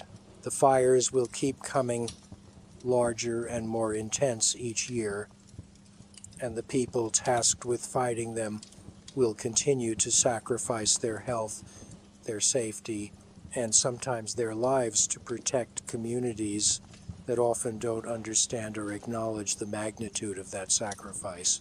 Let's get even more specific about what a typical fire season looks like for a California firefighter, because the single fire we walked you through is just one incident in what can be months of continuous operations. Fire season in California used to run from roughly June through October, but it now effectively runs year-round in some parts of the state. The traditional winter wet season has become shorter and less reliable, and fires can and do occur in every month of the year. For firefighters, this means that there's no real off-season anymore. No period where you can fully relax and recover. You're always on call, always ready to respond, and the psychological strain of that constant readiness is its own form of stress. A typical season might involve responding to dozens of fires, some small and quickly controlled, others major incidents lasting weeks. The small fires are almost routine. You show up, establish a perimeter, mop up, and go home. But even routine fires are dangerous. Even small incidents can turn deadly if conditions change. And the cumulative fatigue of responding to fire after fire takes its toll. The major incidents, the ones that make news and require multi-week commitments, are where the real damage occurs. These are the fires that push you to your limits and beyond, that test everything you have, and that leave lasting impacts. During a major fire, you might work a 14-day assignment, living in fire camp, working 16-hour shifts, and then get a mandatory 2-day break before being sent to another fire. The 2-day break sounds like a luxury until you realize that you're spending most of it sleeping, recovering just enough to do it all again. And the breaks often get cut short when fire conditions deteriorate or resources are desperately needed elsewhere. You're a piece of equipment to be deployed, and the fact that you're human with human limitations is often treated as an inconvenience. Fire camp life is its own special kind of misery. Camps are temporary cities set up near major fires with tents for sleeping, portable showers if you're lucky, food service, and command facilities. They're dusty, crowded, loud, and uncomfortable. You sleep on a cot in a tent with dozens of other firefighters, and the snoring alone is enough to prevent quality rest. The food is institutional and high-calorie, designed to keep you fueled but not particularly appetizing after the first few meals.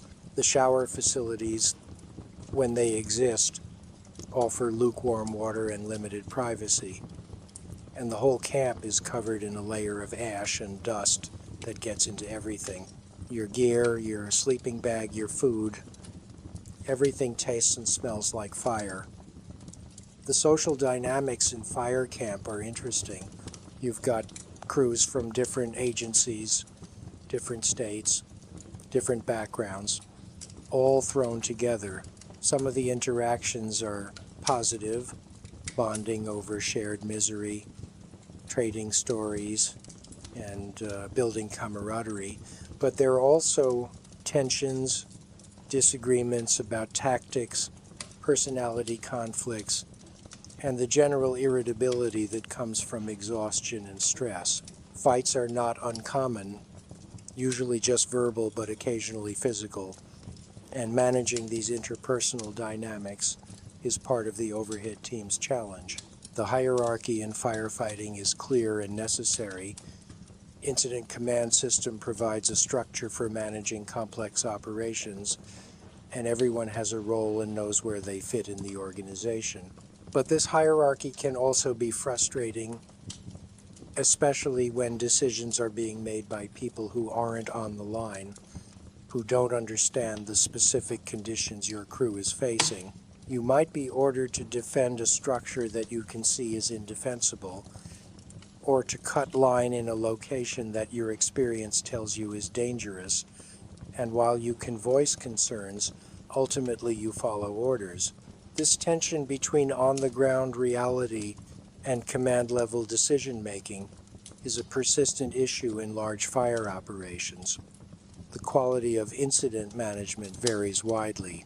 Some incident commanders are brilliant tacticians who make smart use of resources and keep firefighters as safe as possible while still accomplishing the mission. Others are less competent, making decisions that put firefighters at unnecessary risk or that waste resources on low-priority objectives. And firefighters on the line can usually tell the difference but have limited ability to influence higher-level decision-making. The role of air resources in modern firefighting is significant but also limited. Helicopters and fixed-wing aircraft can drop water or retardant on fires, providing crucial support to ground crews. The sight of a tanker making a drop is impressive. Thousands of gallons of bright red retardant cascading through the air. But air resources can't put out fires by themselves. They can slow fire, spread, and support ground operations, but ultimately firefighters on the ground have to do the actual work of establishing containment lines and mopping up. Air resources are also expensive, weather dependent, and sometimes dangerous. Mid-air collisions, crashes, and mechanical failures have killed air crews, and the decision to send aircraft into dangerous conditions involves weighing the potential benefit against the risk to pilots and crew.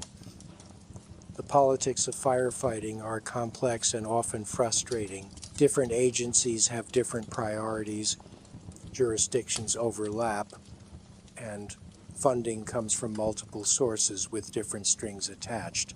Federal, state, and local agencies all play roles in fire management, and coordination between them is sometimes smooth and sometimes disastrous. Turf battles, bureaucratic inertia, and political interference can all impact firefighting effectiveness. And firefighters on the ground are acutely aware that decisions being made in distant offices by people who will never see a fire up close have direct impacts on their safety and effectiveness. The media coverage of fires is a double-edged sword. On one hand, media attention brings needed focus to the fire crisis and to the sacrifices firefighters make. On the other hand, media coverage can be sensationalized, inaccurate, and sometimes dangerous. News helicopters interfering with firefighting aircraft is a recurring problem.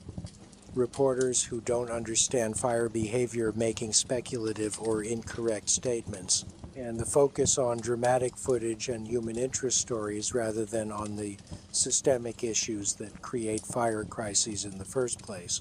For you personally, as someone trying to survive in this profession, the learning curve is steep and never-ending. Every fire teaches you something, sometimes at great cost. You learn to read smoke, to understand what different colors and movement patterns tell you about fire behavior. You learn to read terrain, to identify danger zones and safety areas. You learn to trust your instincts, that feeling that something isn't right even when you can't articulate exactly what the problem is. And you learn that no matter how experienced you become, fire can still surprise you, still humble you, still kill you if you're not careful or if you're just unlucky. The equipment you use evolves, but often not fast enough. Fire shelters are better than they used to be, but still terrifying to deploy. Protective clothing is more fire resistant, but still uncomfortable in extreme heat.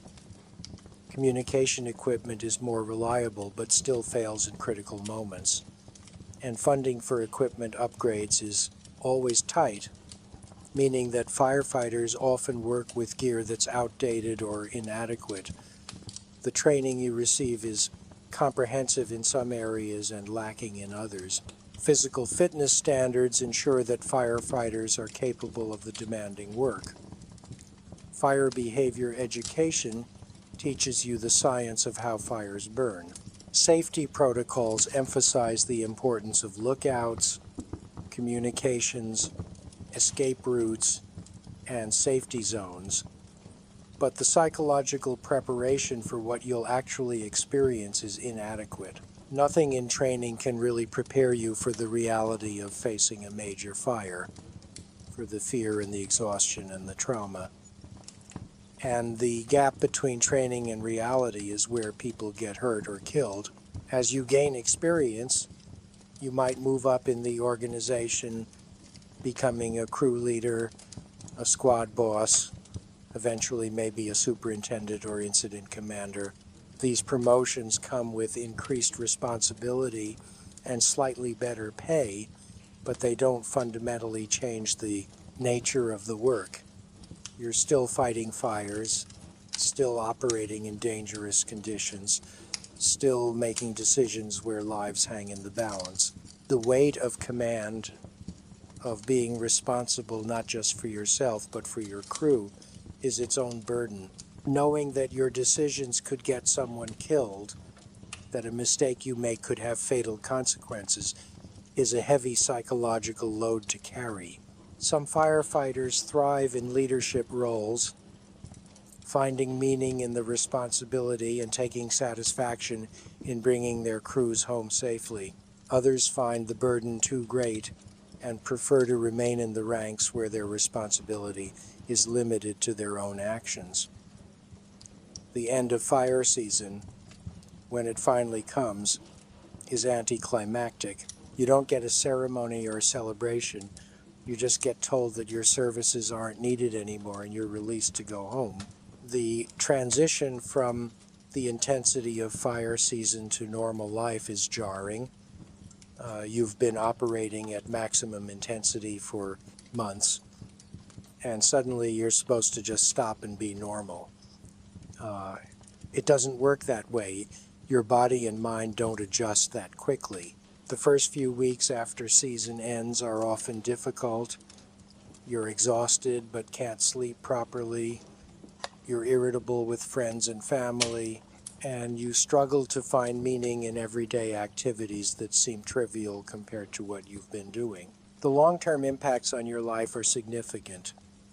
Relationships suffer because you're gone for extended periods during fire season and because the person who comes back is different from the person who left. Partners and families of firefighters deal with their own stress, worrying about your safety, managing alone during your absences, and coping with your changed moods and behaviors. The divorce rate among firefighters reflects these strains. Career advancement outside of firefighting is limited because your seasonal work pattern doesn't fit well with traditional career paths, and the physical toll accumulates over years, leaving you with chronic injuries, respiratory problems, and other health issues that will affect you for the rest of your life. The financial aspect is worth examining more closely. We mentioned that starting pay for wildland firefighters is low, but let's talk numbers. A GS3 forestry technician, which is the entry-level federal wildland firefighter position, has a base salary around $30,000 to $35,000 per year. That's before overtime, which during fire season can be substantial. With overtime and hazard pay during active fires, seasonal income can reach $50,000 to $70,000, which sounds okay until you realize that you're working insane hours and destroying your body to earn it.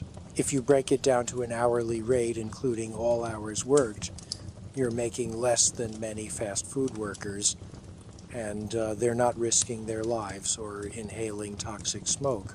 The pay structure creates perverse incentives.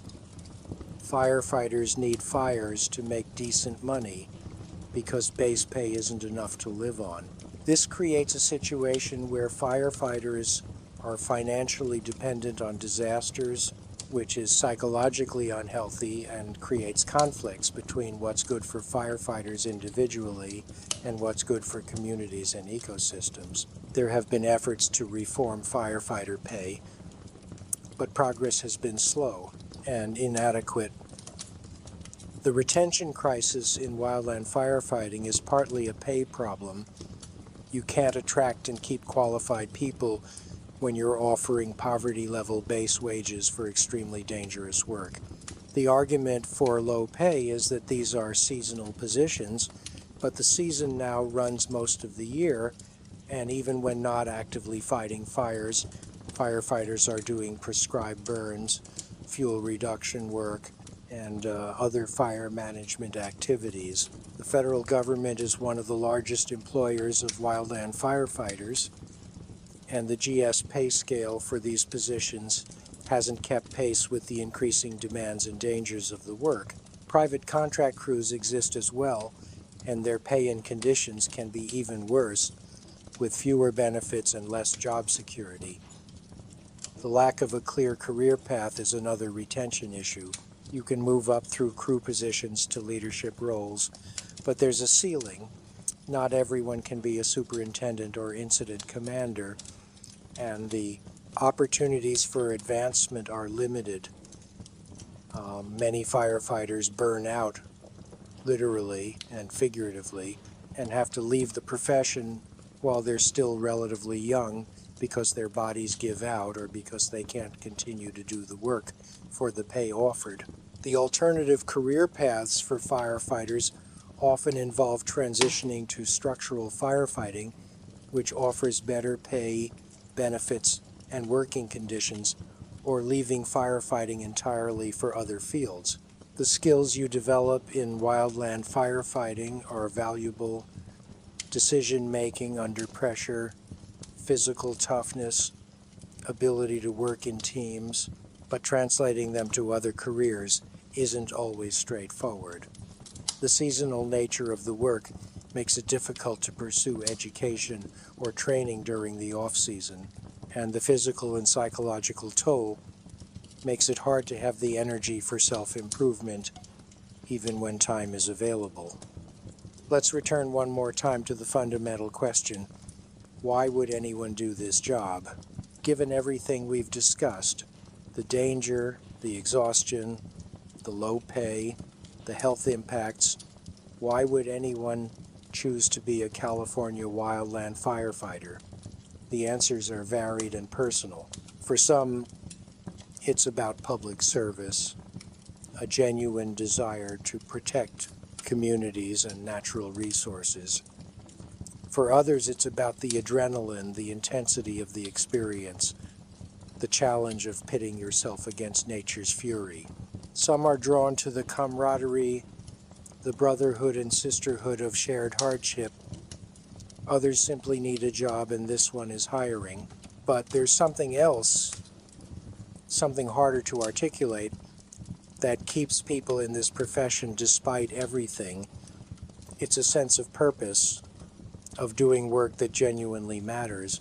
When you save a home, when you protect a community, when you successfully contain a fire that could have become catastrophic, there's a satisfaction that's hard to find in other work. You know that what you're doing is important, that your efforts have real, tangible impacts on people's lives, That sense of purpose can sustain you through incredible hardship, can give meaning to suffering, and can make the sacrifices feel worthwhile.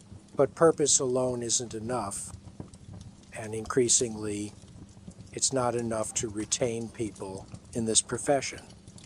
The California wildland firefighting workforce is aging, with many experienced firefighters reaching retirement or leaving due to physical limitations.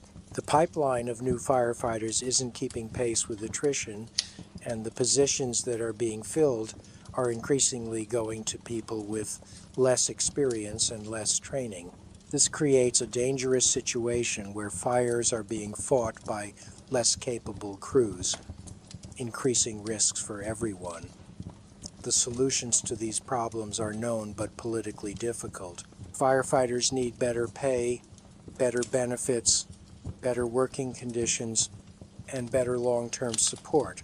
Fire management in California needs to shift from reactive suppression to proactive prevention, with massive investments in fuel reduction, prescribed burning, and forest management. Development policies need to change to discourage building in high fire risk areas and to require fire-resistant construction where building does occur. And climate policies need to address the underlying trend of warming and drying that's making the fire problem worse. But none of these solutions are easy or cheap, and implementing them would require political will and sustained commitment that has been lacking. So the fires keep burning, the firefighters keep sacrificing, and the crisis continues to worsen. If you're still with me on this journey, you're probably starting to understand why the title of this piece is Why You Wouldn't Last a Day as a Firefighter in California. It's not an insult. It's not questioning your courage or your commitment. It's simply recognizing that this job demands more than most people have to give. It demands physical capabilities at the extreme end of human performance, psychological resilience in the face of repeated trauma, a willingness to sacrifice personal health and well-being for others, and the ability to function effectively under conditions that would break most people. And it demands all of this for pay and recognition that don't come close to matching the sacrifice. The firefighters who do this job, who return season after season despite everything, are exceptional people. They're not superheroes. They're human beings with all the normal limitations and vulnerabilities, but they've chosen to push themselves beyond those limitations in service of something larger than themselves. They deserve recognition, respect, adequate compensation, and comprehensive support. What they often get instead is poverty-level pay, inadequate health care, minimal psychological support, and a system that treats them as expendable resources rather than as valuable human beings. The crisis in California wildland firefighting is ultimately a crisis of values. It reflects what we as a society prioritize and what we're willing to invest in. When we underpay firefighters, we're saying that their work isn't valuable. When we fail to provide adequate support services, we're saying that their well-being doesn't matter. When we continue to build in fire-prone areas without adequate fire protection measures, we're saying that short-term profit is more important than long-term safety. And when we fail to address the climate and land management issues that are making fires worse, we're saying that we're not willing to make the hard choices necessary to solve the problem. These are choices, not inevitabilities. California is a wealthy state with enormous resources. It could choose to prioritize firefighter welfare, to invest in prevention rather than just suppression, to implement policies that reduce fire risk rather than increasing it. But making those choices would require acknowledging difficult truths and accepting short-term costs for long-term benefits. And our political system focused on election cycles and immediate concerns, struggles with that kind of long-term thinking. So the pattern continues. Fires burn, firefighters fight them under impossible conditions, some die, many more are injured or traumatized, communities are destroyed, billions of dollars are spent, and we act surprised when it happens again the next year. Until we break this cycle, until we make fundamental changes to how we approach fire in California, the situation will only get worse. And the firefighters will continue to pay the price in their bodies, their minds, and sometimes their lives. As we move toward the conclusion of this journey, let's spend some time on what the future looks like. The trajectory is clear. Climate change is making California drier and hotter, extending fire seasons and increasing fire intensity. Forest fuel loads continue to accumulate because we're not treating enough acres each year to make a meaningful difference. Development in fire-prone areas continues, creating more structures to defend and more potential for catastrophic losses. And the firefighting workforce is declining, with fewer people willing to do this work for the compensation offered. Put these trends together, and the picture is grim. California is heading toward a future where catastrophic wildfires are not occasional emergencies but routine occurrences, where significant portions of the state experience hazardous air quality for weeks or months every year, where communities in fire-prone areas face repeated evacuations, escalating insurance costs, and declining property values, where the economic costs of fires consume an ever larger portion of state budgets, and where the firefighters tasked with managing this crisis are stretched beyond any reasonable limit. Some futurists envision a California where large portions of the wildland-urban interface become essentially uninhabitable, where the cost of insuring and defending structures in fire-prone areas becomes prohibitive, and where people relocate to less fire-prone regions. This would represent a massive demographic and economic shift, with profound impacts on the state's character and economy. Others imagine technological solutions, better fire prediction models, automated fire suppression systems, fire-resistant communities designed from the ground up to coexist with fire.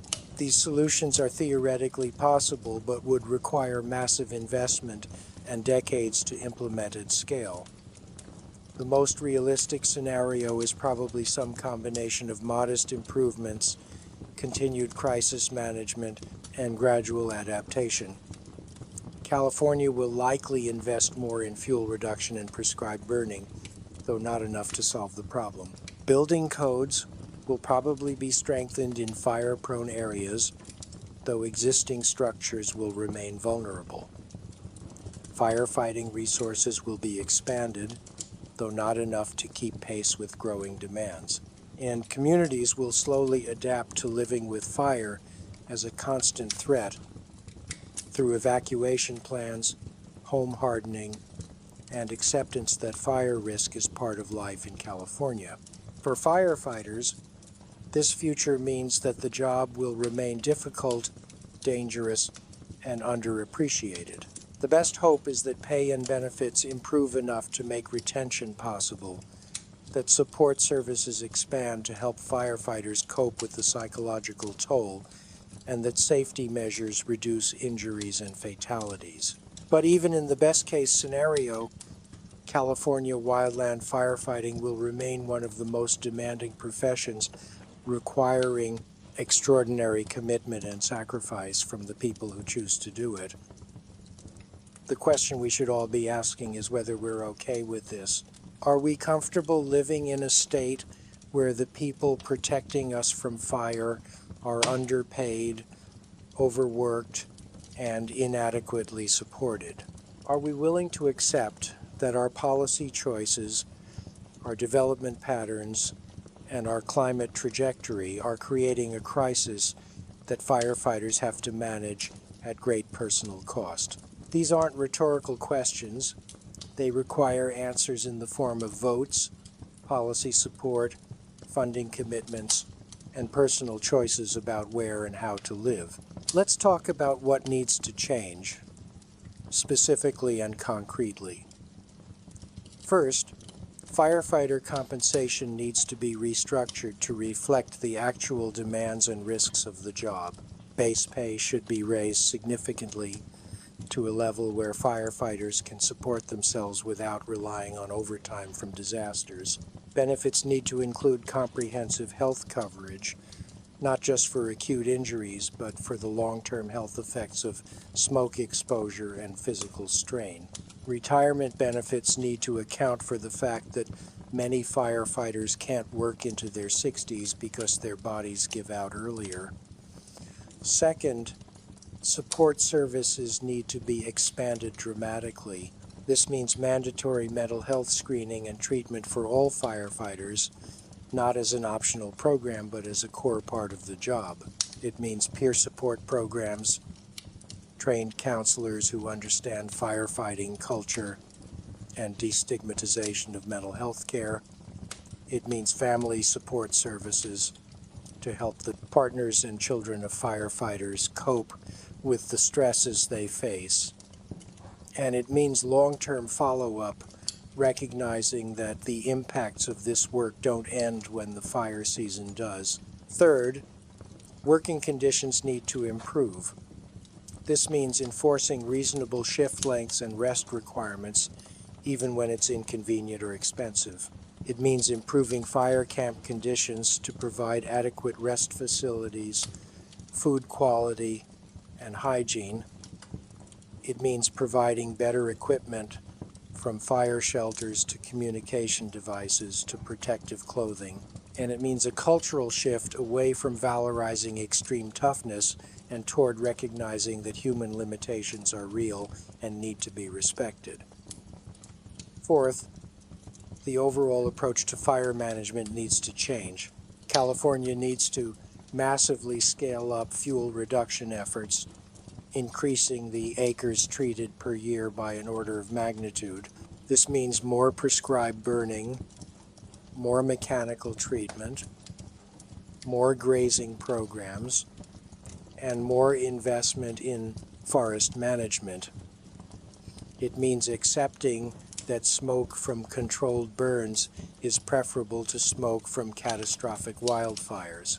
And it means sustained long-term funding for these programs, rather than crisis-driven budgets that fluctuate year to year. Fifth, development policies need to change.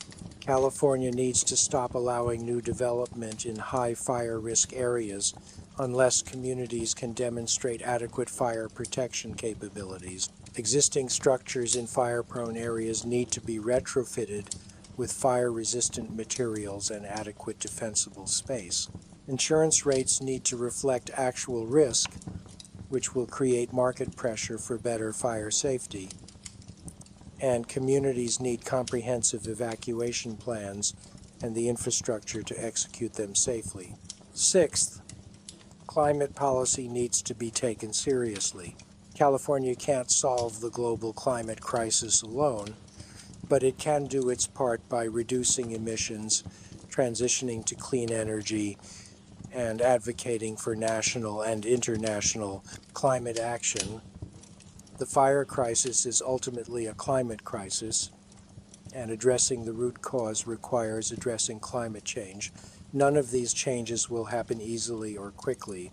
They all face political obstacles, budget constraints, and inertia from existing systems and interests. But they're all necessary if California wants to manage its fire crisis rather than just react to it disaster after disaster. The human cost of inaction is measured in firefighters like you who volunteered to protect their communities and got trauma, injury, and inadequate compensation in return. It's measured in communities like Pine Ridge, which lose substantial portions of their housing and infrastructure to fires that might have been prevented or mitigated with better policies. It's measured in the health impacts on millions of Californians who breathe wildfire smoke every summer, experiencing respiratory problems and long-term health effects. And it's measured in the billions of dollars spent on fire suppression and recovery, money that could have been invested in prevention if we'd had the foresight and political will to do so. The economic argument for prevention over suppression is overwhelming. Every dollar spent on fuel reduction, prescribed burning, and fire-resistant construction saves multiple dollars in fire suppression costs and damage prevention. But prevention spending is politically difficult because it requires investment before the crisis, whereas suppression spending can be justified as emergency response. This creates a perverse incentive structure where we consistently choose the more expensive, less effective approach because it fits better with political and budget cycles. The environmental impacts of California's fire crisis extend beyond the immediate burn areas. Catastrophic fires release enormous amounts of carbon dioxide, contributing to the climate change that's making fires worse. They destroy wildlife habitat, kill trees that took decades or centuries to grow, and damage watershed functions that affect water quality and availability. They alter forest composition, often favoring less diverse, less resilient ecosystems, and they create lasting landscape scars that take generations to heal, if they heal at all. From an ecological perspective, fire is natural and necessary in California ecosystems. Many native species are adapted to regular fire, and some even require it to reproduce. The problem is not fire itself, but the alteration of natural fire regimes. Historical fires in California forests were mostly low-intensity burns that occurred every 5 to 15 years, clearing undergrowth but not killing mature trees. Current catastrophic fires burn so hot that they sterilize soil, kill seed banks, and create conditions where forests may not regenerate at all. The shift from frequent low-intensity fires to infrequent catastrophic fires is a direct result of fire suppression policies that began in the early 20th century and continued for decades. We've created a fire deficit, decades of fires that should have burned but didn't, and now we're paying the accumulated cost all at once in the form of mega fires that are unprecedented in modern California history. Restoring more natural fire regimes would require a massive program of prescribed burning and managed wildfire, intentionally burning under controlled conditions to reduce fuel loads and restore ecological processes. But this is politically and technically challenging because prescribed burns carry risks. They sometimes escape control and become wildfires. They produce smoke that affects air quality, and they require significant resources and expertise to execute safely. And managing wildfires, allowing naturally ignited fires to burn when conditions are favorable, requires sophisticated monitoring and decision-making systems that are still being developed. As we near the end of this exhaustive exploration, let's return once more to you, the theoretical California wildland firefighter whose day we've been exploring. You've been through the alarm at 3:30 a.m., the deployment of your shelter, the desperate defense of Pine Ridge, the endless mop-up operations, and now you're contemplating whether to continue in this profession. What would I say to you if you asked for advice? Honestly, I'd say that this job will take more from you than it gives back, unless you find extraordinary meaning in the work. I'd say that the physical toll is real and permanent, that your body will break down faster than it would in almost any other profession. I'd say that the psychological impacts are serious and that you need to be proactive about mental health care, seeking help before you reach a crisis point. I'd say that the pay is inadequate and that you shouldn't count on it improving significantly in the near future. But I'd also say that if you do choose to continue, you'll be part of something important. You'll be standing between communities and disaster. You'll develop capabilities and resilience that most people never discover in themselves. You'll form bonds with fellow firefighters that will last a lifetime. And you'll have stories that, while often dark and difficult, are uniquely yours. The choice is yours to make, and there's no wrong answer. If you decide that the costs are too high and walk away, that's a valid choice and nothing to be ashamed of. Most people couldn't or wouldn't do even what you've already done. If you decide to stay, despite knowing what it will cost you, then you have my respect and my hope that the systems supporting you will improve enough to make it sustainable. For everyone reading this who isn't a firefighter, who will never be a firefighter, the message is different. It's about recognition and responsibility. Recognize that the people fighting California's wildfires are making extraordinary sacrifices, often for inadequate compensation, to protect you and your community. Recognize that the fires themselves are not acts of God or inevitable natural disasters, but the predictable results of policy choices and environmental changes that we collectively have made or allowed. And recognize that you bear some responsibility for changing the systems that create and perpetuate this crisis. That responsibility might mean supporting politicians who prioritize fire prevention and firefighter welfare. It might mean accepting higher taxes to fund better fire management programs. It might mean supporting restrictions on development in fire-prone areas, even if those restrictions affect property rights or housing supply. It might mean accepting smoke from prescribed burns as a necessary trade-off for preventing catastrophic wildfires. And it certainly means educating yourself about fire ecology, climate change, and the complex web of factors that create California's fire crisis.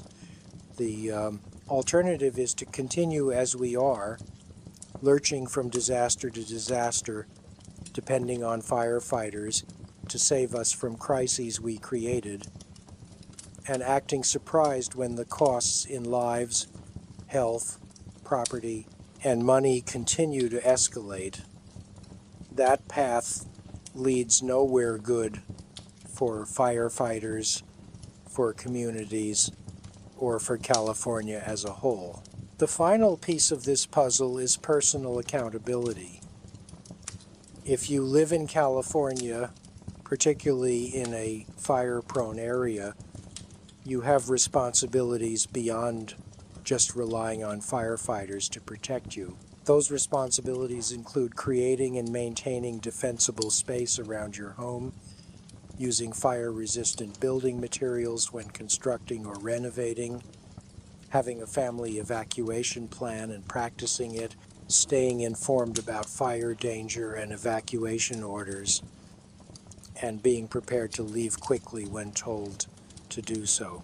Too many people treat fire risk as someone else's problem, something that firefighters will handle when the time comes.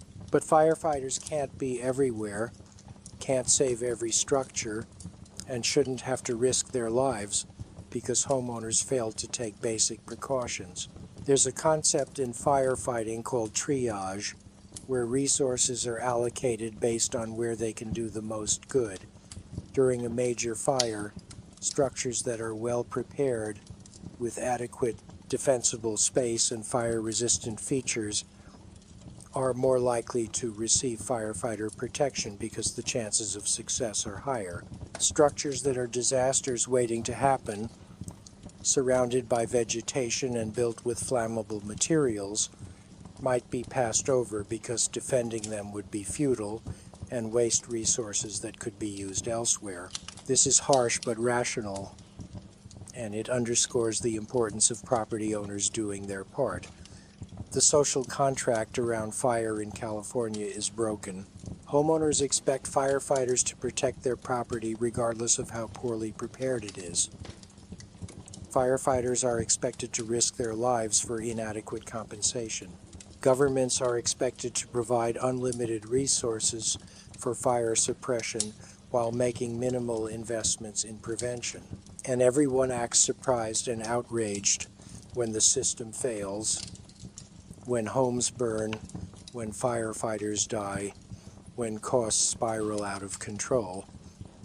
Fixing this broken contract requires everyone to acknowledge their role and responsibility. Homeowners need to prepare their properties and accept that living in fire-prone areas carries risks and responsibilities. Firefighters need to be compensated fairly for the extraordinary work they do and provided with the support they need to do it safely and sustainably. Governments need to invest in prevention, regulate development appropriately, and stop treating fire as just a suppression problem. And voters need to support these changes even when they're expensive or inconvenient. The fire crisis in California is solvable, but only if we're willing to make the necessary investments and changes. The science is clear, the solutions are known, and the technology exists. What's lacking is the political will to implement comprehensive changes rather than continuing with incremental adjustments to a fundamentally flawed system. How many more firefighters need to die? How many more communities need to burn? How much more money needs to be spent on suppression that could have been spent on prevention?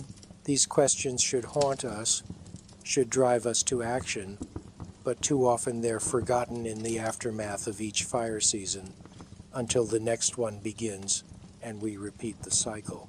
In closing, let me return to the central premise one final time.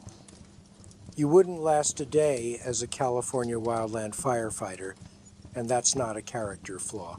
It's simply recognition that this job exists at the extreme edge of human capability, demanding physical, psychological, and moral resources that few people possess in sufficient quantity. The people who do this job are exceptional, not because they're invulnerable, but because they're willing to be vulnerable, to put themselves in harm's way repeatedly, to sacrifice their health and well-being for others. They deserve our respect, our support, and our commitment to creating systems that value their contribution appropriately. The fire crisis in California is not an abstraction, it's not a policy debate, and it's not entertainment on the evening news. It's real people, firefighters and community members dealing with real trauma, real losses, and real consequences of decisions made at every level of society. We can do better. We must do better. The question is whether we'll find the collective will to make the changes necessary to address this crisis comprehensively rather than just managing it inadequately one fire at a time. That answer remains to be seen, and it will be written in the fires to come, in the lives of firefighters who fight them, and in the communities they're trying to protect. This is the reality of firefighting in California. No sugarcoating, no heroic nonsense, just the brutal, honest truth of what it means to stand against the flames.